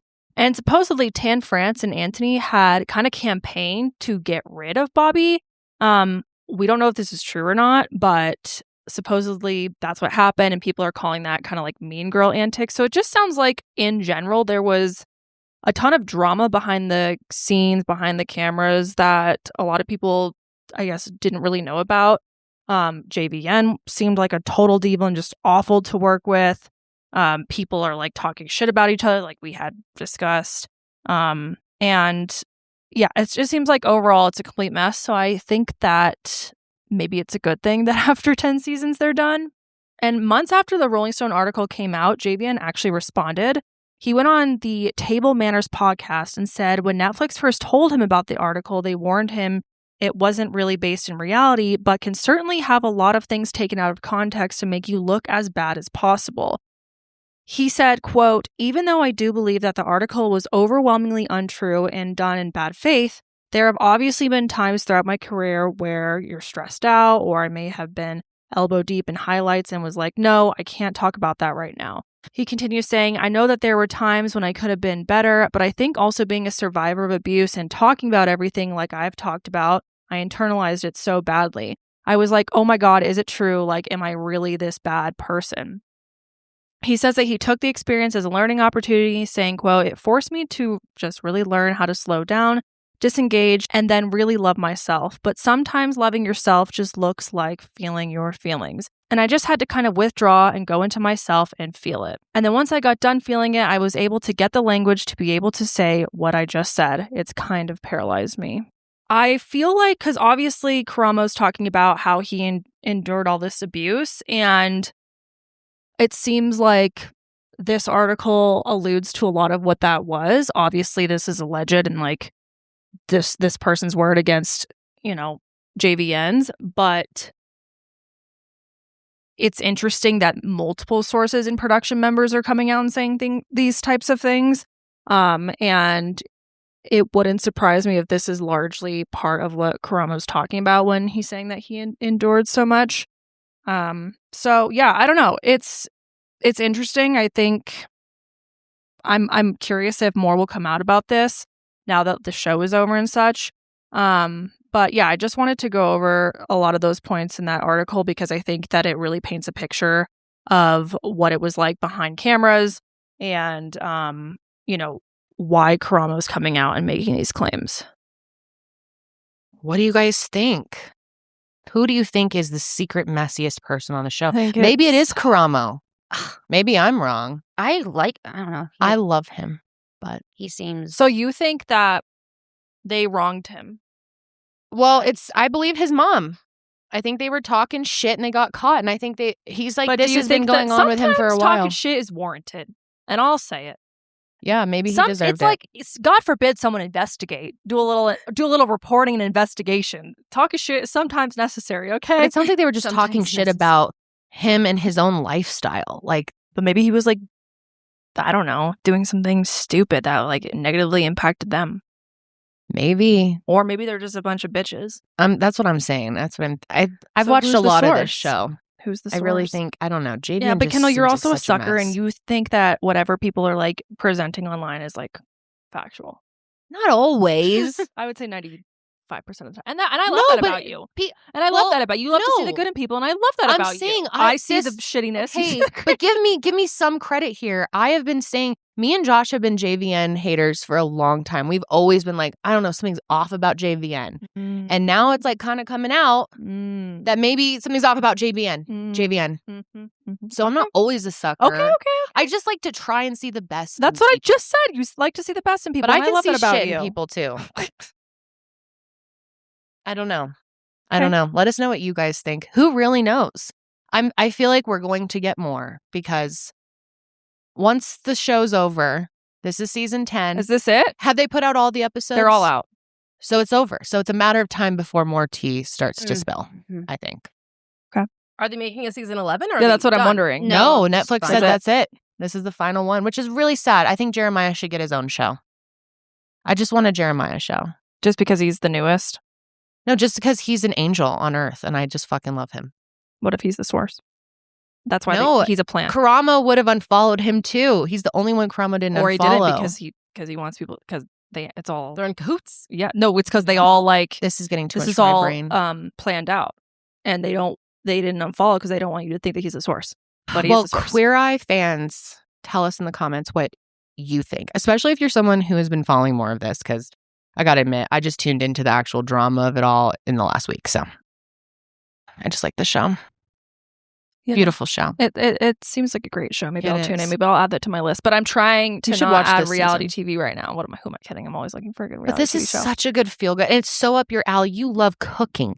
You love fashion. You love home decor. I love gay people. You love gay hello. people. That sounds so good. So this is like everything that you need, Perfect. Janelle. And Okay. it's happy. Okay. Did you watch the trailer for this new season? I was like bummed, like looking into this and then seeing the trailer because it looks so good and it makes me sad that they I know. were having drama. Yeah, we just need to ignore that part. Yeah. that's my other thing is like now about I the have a heroes. sour taste in my mouth because everyone's it's not really being a bunch about of them. bitches. It's about That's the true. people on the show. They're Yeah. beautiful humans, and watching they change like a butterfly. It's beautiful to Wow, see. Me and stunning. Josh it's so funny during the transformation at the end because they always cry. The person always cries, and it's so beautiful. And I always like look over at Josh, and we're both just like, I love that. it's such a good feel good great. show. Do you cry? Oh yeah, baby. Yeah. I'll be crying. Did you cry during Especially Heat of lately. Rivalry? No, dude. What? No, I didn't. It didn't move me that. I've seen a lot of shows, Jan. Heated Rivalry doesn't break like my But- top 100. But I'm not even the minority in that. Like so many people bawled their eyes out What during would I it. cry about? How beautiful episode 5 is. Sydney cried. I didn't cry. I was like, oh, that's really. I had a big old smile. Oh my god, I like fucking sobbed. Well, you haven't watched anything in like years. the most You don't moving even thing watch I've- movies. It was the most moving Ever. spiritual experience I've had since fucking Vanderpump? no, since Twilight. Literally since I Twilight. know. I saw your TikTok saying that I was dying. Since 9th grade, me was sitting in my bed sobbing over Twilight. They haven't been What's moved you most in your life? Twilight and Heated Rivalries. Oh, it's Were you- amazing. Jersey Shore. Were you alone? Yeah, I was alone. John was at work. Oh my I was in my bed sobbing hysterically. That's really funny. Damn. I thought you would at least. You're pregnant and you're not crying. No, That's it like takes a so- lot that's to like make kind me of cry. annoying. I've seen a lot No, of it things. doesn't. Yeah, it does. No, you cry. I do cry. Sometimes. Oh my god. You know what's weird is since becoming a mom, I cry less. Really? Cold hearted. My emotional standards are like really high. Not Oh. emotional standards. That's the wrong way to put it. My emotional tolerance. Really? Yeah. Yep. Do you ever feel like though, if you're holding back tears and then like, do you ever have moments where you're just like, Oh, yeah. it all comes out? So then it's Mhm. like you get your cry know, for a month. I more cry for myself than anything else. I cry because I feel bad for me. That's hilarious. That's what will really get me is when I'm telling someone why I'm sad or why I'm struggling, and then I start to cry. That's so interesting because usually I like make dark humor jokes about my problems. You do. You do. My therapist, I told Kendall this. I know. I was just about to bring up this exact moment. My therapist, last time I talked to her, I don't even remember what I was talking about. And she goes, said something along pretty much like, you know, I don't have another client that has a bad anxiety as you do. And I literally started busting out laughing. And she kind of looked at me and I was like, sorry, that's really fucking funny. I know she told me that as if told it was Kendall, funny, and I it was was like, "Oh my god!" It's kind of funny. Her therapist is like old and has seen a lot of people. I said, I'm surprised she would say that. so I'm the best. So I must. Like, what? No, she was like telling me she feels bad. I'm not going to go into the personal of it, but she feels bad for me because whatever. She's like, I kind of have a shitty situation that I can't even like really get away from. Whatever. Anyways, she's like, yeah. She's like, I feel bad for you. And, you know, I can't really think of another client with as bad of anxiety as you have. And I was like, Damn, thank you. So I'm That's the an best. accomplishment. Yeah. No, but I started busting out laughing. And then I started trying to like have like, a "Oh, I'm moment sorry, with Jan." Janelle. I was I like, was like- God, I really feel for you, and like saying, and You're Janelle's like, like, "Is no, this- I'm fine. I'm used to it. My life's fine. People have it worse. It's like, okay, No, but I just like sometimes you need to like yeah, this podcast, The Bitch Bible. Her name is Jackie Schimmel. She said it best. She's like, sometimes you need to zoom the fuck out. It's not always all about you. You need to zoom the fuck out and have some So perspective. true. I said, amen to that. so true. And also, like, I've been living with it forever. So, like, I don't Very even know, used to it. you know, like, I mean, whatever. Yeah. I Anyways. love to live zoomed out. So if everyone can please Live your life zoomed out. If everyone can please leave comments feeling bad for me in the comments below, that'd be great. I am really on the self-pity train during this end of pregnancy. I just feel so bad for myself. You are, but it's okay. Like, just I feel like like- you deserve to. Yeah, I do. Yeah, what the Fucking fuck? right, I do. Yeah. And then I get mad if I'm complaining to Josh at night and he doesn't acknowledge it. Like, if I'm huffing and puffing next to him and, like, being like, ow, and then he doesn't say anything, I'm like, did you hear me? Do I need to do it louder? Okay, that's interesting you bring that up because sometimes I'm like, I don't know, because you'll do that around here and I'm like, should I, but I feel like it's annoying, but like, Ken, what's wrong? So I I'm don't like, know what I we all want. know what's wrong. You're Yeah. fucking pregnant and unhappy. I feel like being like, what's wrong is like, what do you mean what's wrong, bitch? I'm fucking pregnant and unhappy. I don't expect that from you do you guys. want me to be like, No, because you guys didn't do this to me. Josh did this to me, so it is his responsibility to acknowledge it. what? Oh, got you pregnant. I was like, Yeah. did what? So this isn't your problem. Oh, okay. I don't expect that from you guys. Truly, I mean Got it. that. Okay. All I hear is Kendall. I don't need sympathy. I'm I like, know. Josh, Kendall's huffing and puffing. You better go in there. I know. And then when I'm trying to do ads and I can't breathe, I'm not doing it so you guys know. Just so you know, I'm like doing it because I have to acknowledge it for myself. Also, you got to breathe. Right. Yeah, I'm also just trying to breathe. It's so funny. But yeah, I'm like, Josh comes in this morning and he's like, good morning, love. And I'm like, ugh, another day. I had a dream I wasn't pregnant and now I woke up to this. Yeah, I'm not happy. Living the Chungus life is pretty hard. So fucking over this. 31 weeks. Yeah. You got a little ways to go still, Yeah, what the unfortunately. fuck? Ugh. Like 2 months, maybe. Do you feel like or more? I know, or more. I hate to break it to I have you. up to, I think, 11 weeks, possibly. It's like the longest it could be. What's It's- it? I was gonna say, okay, actually, this is so stupid because you probably do feel heavier when you're just because obviously, like, Yeah. the baby. Do you like does just any movement actually is it like feels a lot harder? Yes, literally every movement feels harder. Just like getting in and out of the car and getting on and off the toilet and getting out See, of that the would piss fucking me bed. off. Then I Yes. would be annoyed with myself. I would be Same. making noises all the And time. then I feel like I get like, I am such a weak person. Like I'm being such a baby. I am lazy. And it's like, I have to remind myself like, no, this is normal. I'm tired because I'm fucking working hard, even though I'm not doing a whole lot. I would be cranky as because like when you have to go to the bathroom, this is like the worst thing, and you can't go. And then like just the fact this being pregnant, Like You're what, just being constipated? yeah, like just constantly uncomfortable. She's not Yes. constipated though. She's pooping like, No, I'm saying like Doing a great it's like job. that. You know how you oh, like, we're like hate- frustrated. Yeah. Yeah. Yeah. Like, But you if I kind of can't feel shit, I like get you have to pissed. poop all the time when you're pregnant and you don't always have to, Yeah. obviously. But the peeing all the time is so annoying. Oh, it's just terrible. 0 out of 10 recommend. And then I was with my friend last weekend and she was like, I loved being pregnant. I can't wait to be pregnant again. And I was just like, Pissed you off. it did kind of You're piss like, me shut off. the fuck up. I was like, good for you, but like, don't say this to me right now. Okay. I Come to me with this in 4 months. I can guess who it is. That is Yeah. so funny. Anyway. Ah, dear. Anyway, enough about me. I have to have like one bitch sesh per show. No, rightfully so. We want to You can hear bitch. it. Yeah, Thank we you want to hear guys. it. You bitch I to us. appreciate you. That's fine.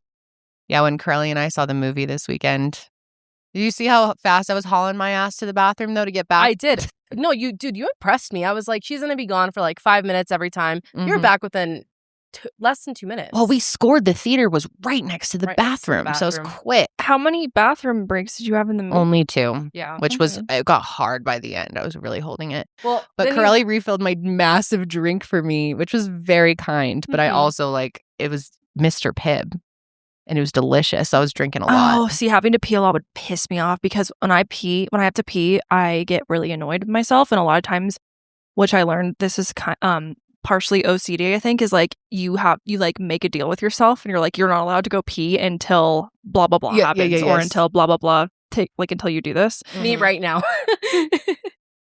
It's like a reward, which is fucked up. I kept like waiting for a moment in the movie that because I know what's going to happen. But the whole like the thing about her books is that's just nonstop action. Like, Mm. there's not really like a dull moment. Poor Ethan. It's action. I know. When I'm not going to say what happened, but he left at the most climactic part. Like Yeah. the entire movie, like Like the was around finale. this. Did you tell him like sit your ass down and plug your butt up? I know when he was leaving, I was like, Sorry. Ethan, what are you doing? And I'm he trying- took so long. I know. Because he was No. pooping, right? Can we out him? We can out him. Yeah. Oh, he was. So you should have told him like plug your butt. The best part's about to come. I was like, there's I 15 told minutes him- left. I told him. I was like, I kind of grabbed his arm and I was like, I looked at him and he's like, I gotta go. And he was just gone. And I'm like, When he and gotta then go, you gotta go. when he came back, I was like, you missed it. And he's like, she's like, shit. I know. Like, I want to can't hear. say what I he know. said. I want to hear what. That's funny. Like when. No, don't tell me because I I'll tell might you be in when. this. later. This world of whatever you just watched, Housemaid. I would love for you to Handsmaid. join this world, Janelle. I think you would really we have enjoy a it. seat It's for you great. ready. Perfect. Yeah. We You can can join do a- our Frida McFadden club. Yeah.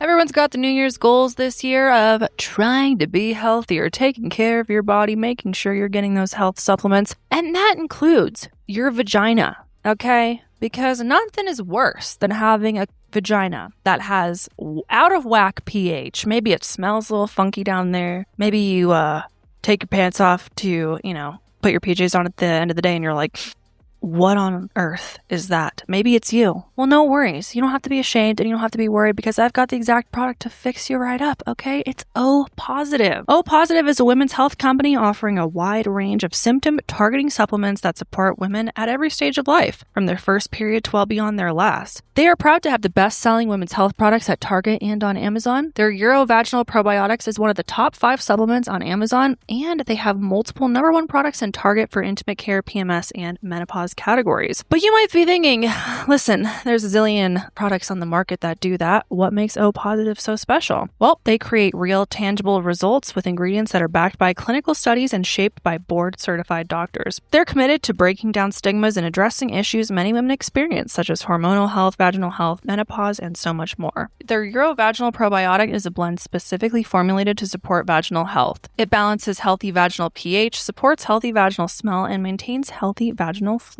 Because so many factors like sex, tight clothing, sweat from working out, hormones, periods, etc. can disrupt vaginal health and lead to an imbalance in vaginal flora and pH, which causes an unhealthy vaginal odor and taste, abnormal discharge, and discomfort. Their probiotic is a blend of 4 powerful strains of lactobacillus probiotics backed by research showing these strains support healthy vaginal odor, vaginal pH, and flora. And when taken 2 daily, Euro delivers noticeable benefits within 8 weeks. Many see results sooner. And many customers talk about how the improvement in vaginal health led to greater confidence as well as better intimacy and sex. One person said, "This product is a life changer. Talk about buildup of your sex life and confidence. My husband loves them and noticed a difference during intimacy. Every woman needs this." So take proactive care of your health and head to opositive.com/sesh or enter Sesh at checkout for 25% off your first purchase. That's opositiv.com/sesh for 25% off. Speaking of movies, Yes. let's get into our next topic. Oh, God. It ends with us. Never fucking ends. No. Oh, It's man. never ending. So we That haven't movie was talked so about it ends with shitty, us too. in a while because it was getting like so boring and annoying. But this is like an actually big update, and I thought it was kind of interesting because it involves T Swift. So we're gonna run through it and just catch you up to speed here. Aren't you scared to talk about Taylor Swift on this show? People might get really mad at you.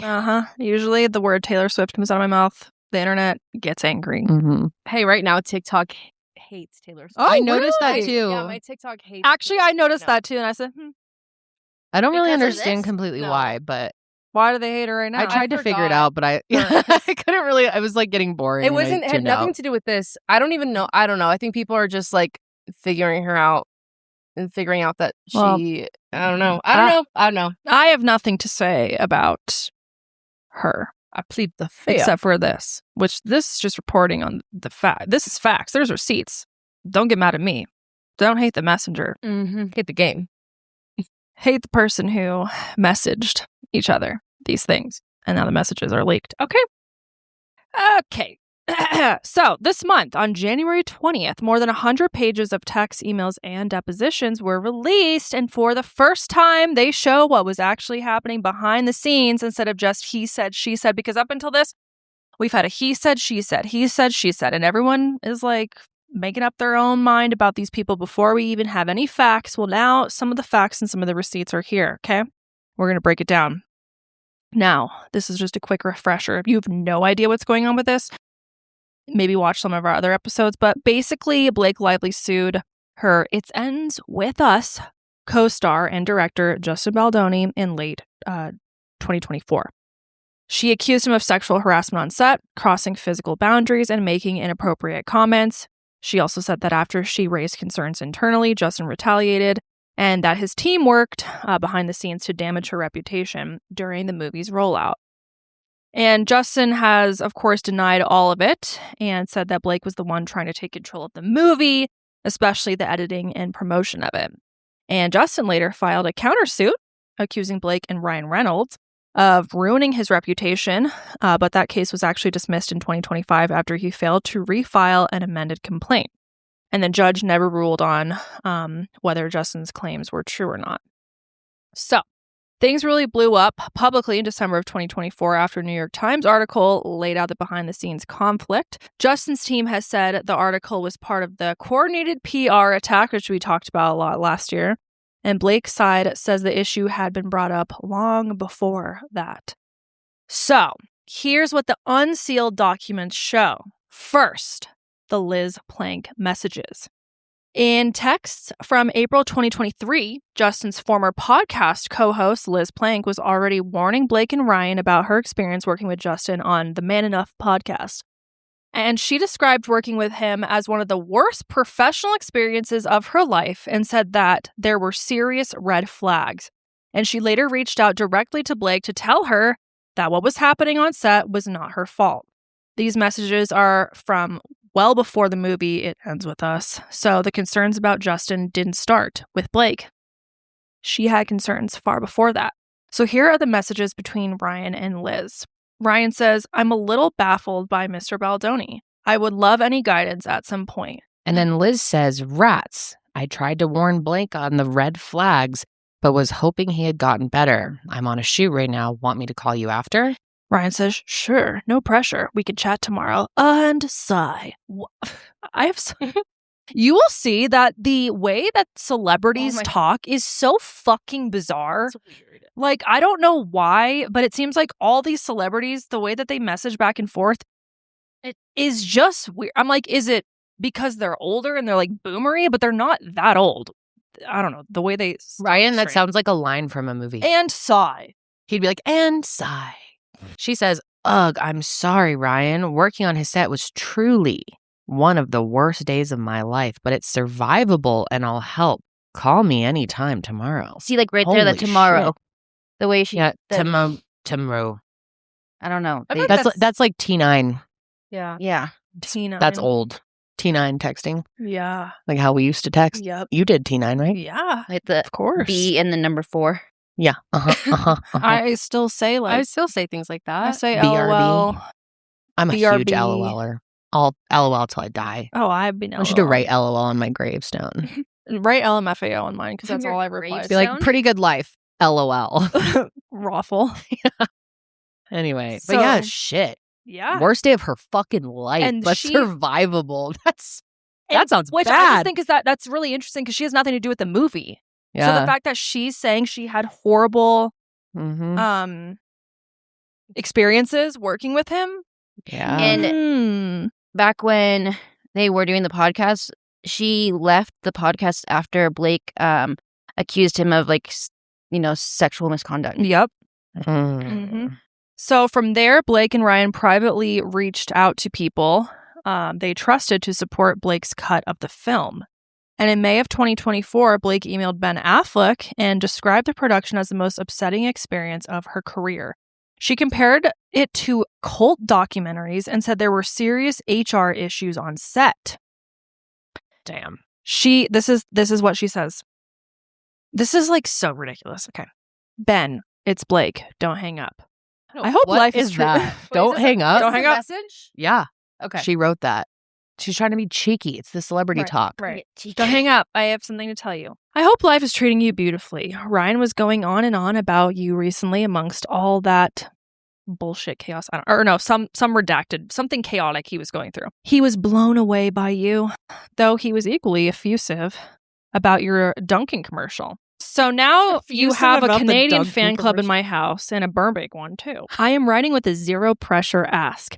I've just come out the other side, well, almost, of the most upsetting experience I've ever had on a movie.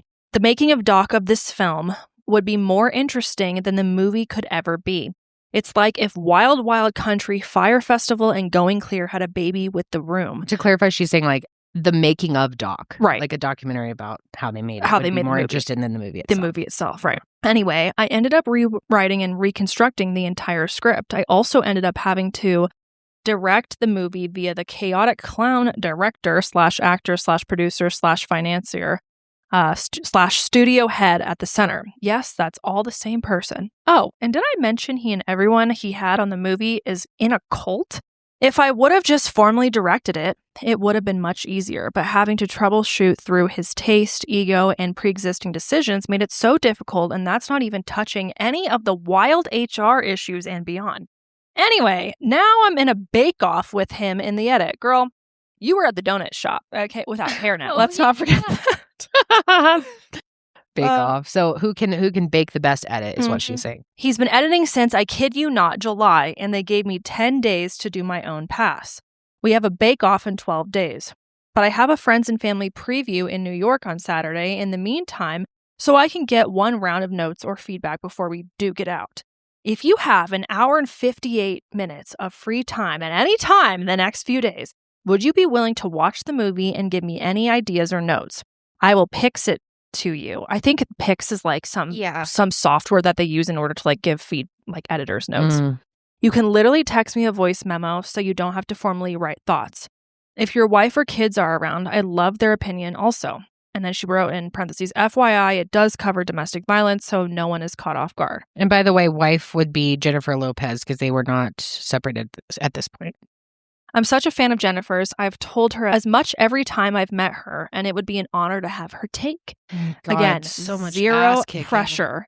I just really want this to work after all I've put into it. The movie nearly killed me, and I can think of very few people who would be as perspective and insightful as I know you would be. Nearly killed me is okay.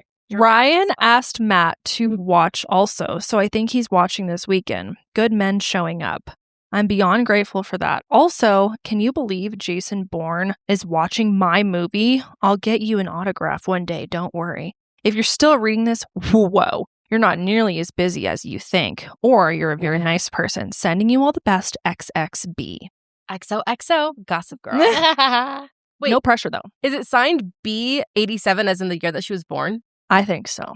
Then Blake and Ryan both had conversations with Matt Damon. Ryan wrote, hey, Matt and Lucy. If the offer's still open to watch the movie, Pix will work great. Easiest way is to log into Blake's account whenever you're ready. If you text her, she can give you the login and the code. And again, this is such a zero pressure ask. We know how important family time is when we're up in some redacted location. So no worries either way. We'd love to get your well-earned POV. He says, and this movie's been one of the all-time zingers on and off set. One day we'll make a movie about the movie. We can't wait to tell you all about it. The stories are already finding their place in the pantheon of legendary Hollywood insanity. So he's like, please watch the movie. No pressure, though. Blake chimed in and said, Blake here, adding more zeros to the pressure. Thanks for even considering. And it's not a bad movie, so who knows? You might just enjoy some of it, but be warned, it covers domestic violence. This movie nearly killed me. Talks about, again, Tristan Baldoni has had zero experience, but the good news is he also has no taste and an enormous ego, but only because he's in a cult. Yeah, I'm so curious about the cult thing. What's going on with that? There's more to it, too. She said something else. Yeah. He thinks he believes he's our century's prophet. Yeah. Our century's prophet. Enormous ego. We have a note about, remember his, it wasn't a religion. I think it was. Right. It was his Baha'i. Mm-hmm. Yeah. But so that's a cult? That seems really I don't know disparaging. if that's what they're referring to. She refers to his Baha'i faith as a cult. That's fucked up. Yeah. Yeah. But maybe, I don't know. I mean, maybe he's got his own little cult going. I'm sure too she's on just the side. making things up to whatever. Who knows? Who knows? And they keep talking about pickleball too. Yeah, so basically they're like, they gave me 10 days to scrap together an edit to compete with an edit he's been making since July. I've been asleep about an hour and a half each night because that's obviously not enough time. So I've just been gunning it. We're in a bake-off now, blah, blah, blah. Anyway, it's all the drama. That was the headline of the gossip. Not even good stuff. Way too much info. And like Ryan said, zero pressure. Except the pickleball part. There's significant pressure there. So anyways, they come back and they're like, we'd love to watch your movie tomorrow. So sorry you've had such an awful experience doing what you guys love. And we're around all weekend for pickleball. And they're like, and if this experience hasn't totally destroyed your soul, Blake, you should come direct your next movie at Artists Equity. We're the kind of cult, but a really nice one. And then Blake's like, where do I sign? Matt D's like, I'm looking forward to seeing his work. They're like, yeah, sure, we can watch your movie. And then Blake says, this man is also the head of the studio. Fuck my life. Sony is distributing and looking for every reason not to use his cut. And then Lucy Damon says it's insane the power this guy has with no experience to back him. So they're just talking shit. Ryan says several weeks before shooting and right after Blake had given birth to our son, the guy called our trainer, Dawn, and asked, how much do you think Blake will weigh in 2 weeks? Which we talked about this before. Mm-hmm. This was one of the things. Except for it was different wording than that. How much will she weigh in 2 weeks? Or I guess maybe it was kind of because it was how much she weighs so he could know how much to like. Yeah, that was the argument of like, well, they're trying to figure out how much like for because costumes and stuff. Or no, for the lift. He had to lift her up. Because Justin has like a fucked up back. Disc. Yeah. But yeah, I think that it was put. Yeah, he basically said, I'm only asking because I have to carry her in a scene. I have low bone density. Ryan also called Justin a malignantly vain, sociopathic, faux feminist and said he couldn't believe Justin hadn't gone to jail. Whoa. Damn, shots fucking fired. And one of the most controversial moments centers around a meeting at Blake and Ryan's apartment. Justin later described this meeting as an ambush. In his own text, he said it lasted several hours, and he told his representatives that Ryan yelled at him for a long time and that he felt emotionally overwhelmed after. And in those same messages, Justin claimed that Blake was setting him up for what he called a trap by refusing a body double for sex and intimacy scenes. He said he believed this was Blake trying to flip the power dynamic and make him look like the problem. So the unsealed documents also confirmed Taylor was directly involved behind the scenes. She was physically at Blake and Ryan's apartment during the same time Justin was there. Yeah, and we knew that, right? That she was there for the ambush. But she... Remember, she's like, I didn't know he was there. Their meeting went over. She tried to She was like, I had no part in this. Yeah. So these are some texts between Taylor and Blake. So Blake says, if you get here with the doofus director of my movie is still here, I'll be ushering him out, but hope he's still here. Can you do me a huge favor? I need help with him. Can you tell him you're excited for the movie, that you read the book, but what you're freaking out over is the pages I sent you. What a magnetic scene that is, or whatever descriptives you're comfortable with. God, I'll send you the scene. You don't have to read, of course. It's a quick read. He's a clown and thinks he's a writer now and got this rewrite and told me he appreciates my passion. That's it. So having the greatest living storyteller unknowingly echo to him how much you love what we're doing will go such a long way. And she says, you dug a movie out of the grave once already for me. And then Taylor responds with, I'll do anything for you. And then Blake says, I love you, thank you. Text me when you're on your way. This message then continues, and Blake says his entire brand is disassembling toxic masculinity, and he monetizes it. He does TED Talks, but says that to you. Not only is it rude, but it's untrue. The thing that enraged me is you are an absolute league of your own in being both the most popular artist alive and one of all time, but also the most respected and awarded. So we don't know what he said to Taylor that she's referring to here, right? Messages are 5 hours apart. It was from 3:02 p.m. Yeah. And then when she left at 8:44. So maybe he said something to her in person that was really rude or something. I don't know. Or they thought was. Yeah, I guess we don't know. Yeah. She says, I've been raging ever since, even though I know it all comes from what you said perfectly. He just wants to be in the room, but has to act like he doesn't. I see it. I understand that it's opposite day with him. He's so green. He thinks that what makes him cool enough to fit in, when in fact it's fucking enthusiasm, fandom, and respect for those killing it in the shows you're confident with where you are in life. So she's like, I love you so much. I get more protective about you than my own heart sometimes. I'm much less forgiving when it comes to someone messing with someone I love than I am for people messing with me. I love you so much. I'm so grateful. I love you. I love you. I love you. Okay, so moving on to December 5th now, Taylor texted Blake a link to the People article about Justin. She says, I think this bitch knows something is coming because he's gotten his tiny violin out. Because the headline of this article is Justin Baldoni reveals he was sexually traumatized by an ex-girlfriend when he was hoping to save myself for marriage. And into that, Taylor says, like, yeah, I think this bitch knows something is coming because he's got his tiny violin. And Blake responds, this inspiring event celebrates men who are using their platforms, influence, and leadership to elevate women, combat gender-based violence, and promote gender equality worldwide. And Taylor says, well, not him, her. And Blake says he's not, he just has a team. And Taylor says he needs to be beaten by his own words. So they go back and forth, but this is kind of the gist of that part of the convo. Other texts show Taylor talking strategy with Blake, including saying that if Justin were brilliant, he wouldn't include her music in the trailer because she was aligned with Blake. And Blake later thanked Taylor and referred to Taylor and Ryan as her dragons. We had gone over that in the past. Okay, so there's also these 2 messages from December 4th that show tension between Blake and Taylor unrelated to the movie. So Blake says, hey, just checking in. I have no reason to ask, but I don't know. I've been feeling like I should. Is everything okay? I feel like a bad friend lately because I was such a sad sack who only talked about my own shit for months. You were generous to not only be the key person there for me during it all, but also to let me off the hook for being so in it. But I still have a feeling something may not be right. I told Ryan. He said to just ask you. But I felt so stupid and like it sounded needy and awkward for everyone, especially because I can't explain why I have this feeling. And you know, I have toxic masculinity, so I can't be needy. But also, I do want to know everything is good, so I'm asking.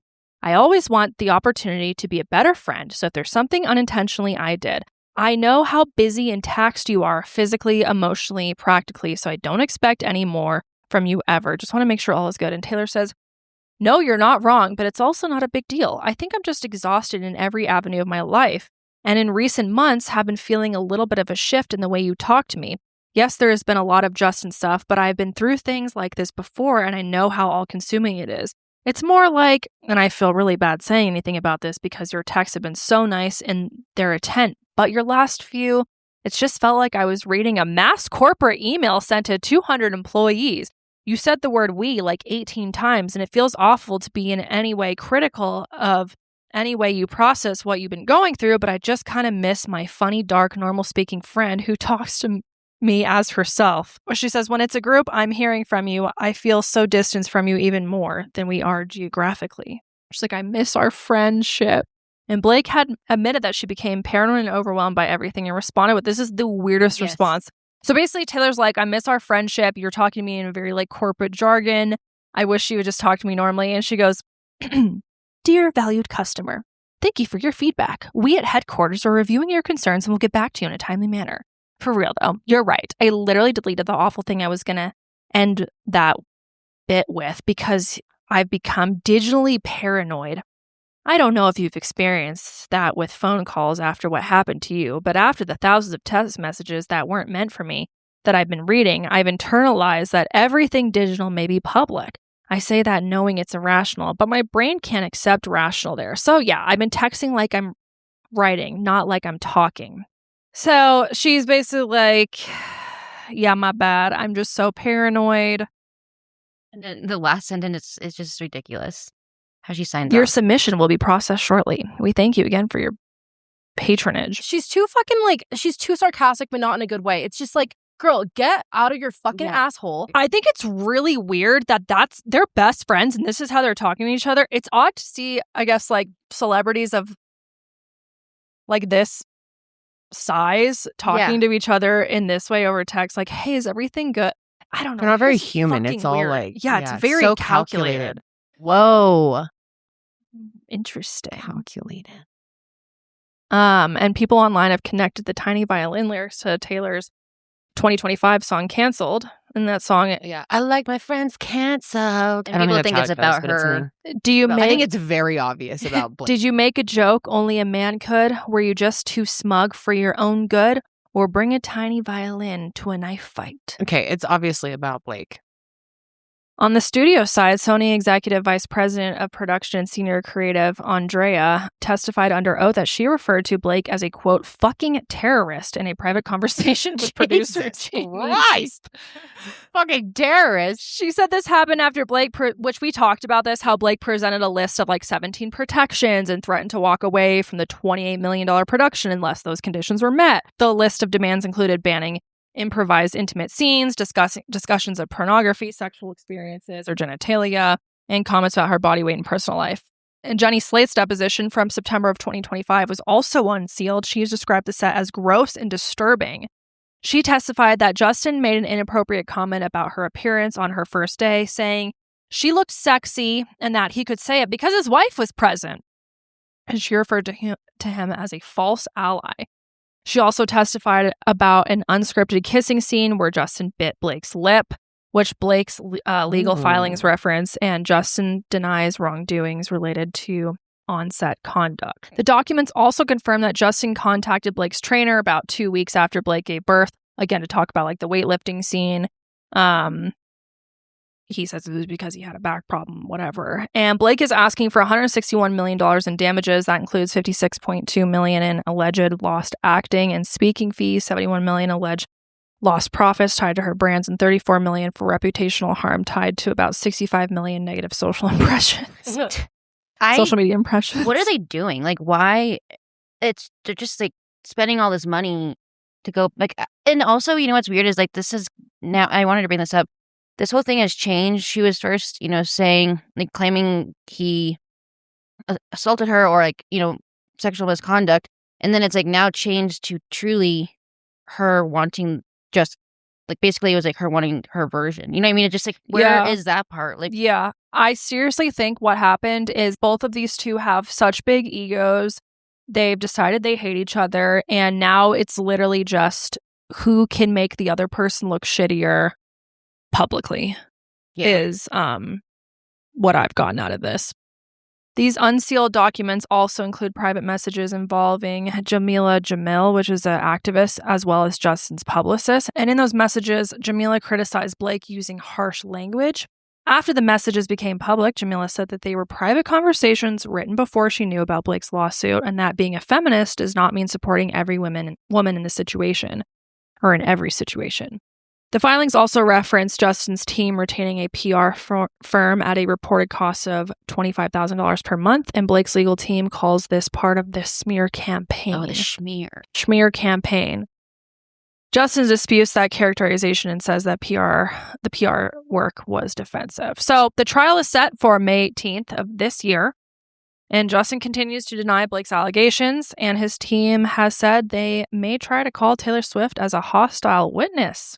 Side note, hostile witness is a person called to testify who is found by a judge to be uncooperative and biased against the party that summoned them, which allows that party's lawyer to use leading questions as if they were cross-examining an opponent. Interesting, because the whole time Taylor's been like, I have no fucking say in this, and I have no involvement, so I don't know anything. Don't you think, though, like, if you were Taylor and she was like, you would have sent, like, your friend the same... You know what I mean? Like, you would have wanted to, like, stand up for... Yes. Not... Obviously, she didn't know that these are going to be released, but... Nothing about this surprised me. If they are best friends... Yeah. As a best friend, I think that's how you would respond. Yeah. But there has been people online giving... obviously, they're like, oh, if you lied to your fans or anyone that, like... Well, she did. But, like... Right. I understand why she's involved in sticking up for her best friend. As any best friend would do, but you also did come out and you were like, I have absolutely zero involvement in this.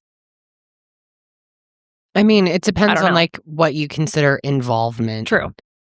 It's pretty light, loose involvement. I think I don't know. Blake involved her. Yeah. I don't know for sure. Like, I think Blake is on that dragged her into it, whether she wanted to or not. I don't think that would have been her decision. Sure. I guess she didn't really have a choice when she decided to go to court with this. There was no going back. She has to put this out there. True.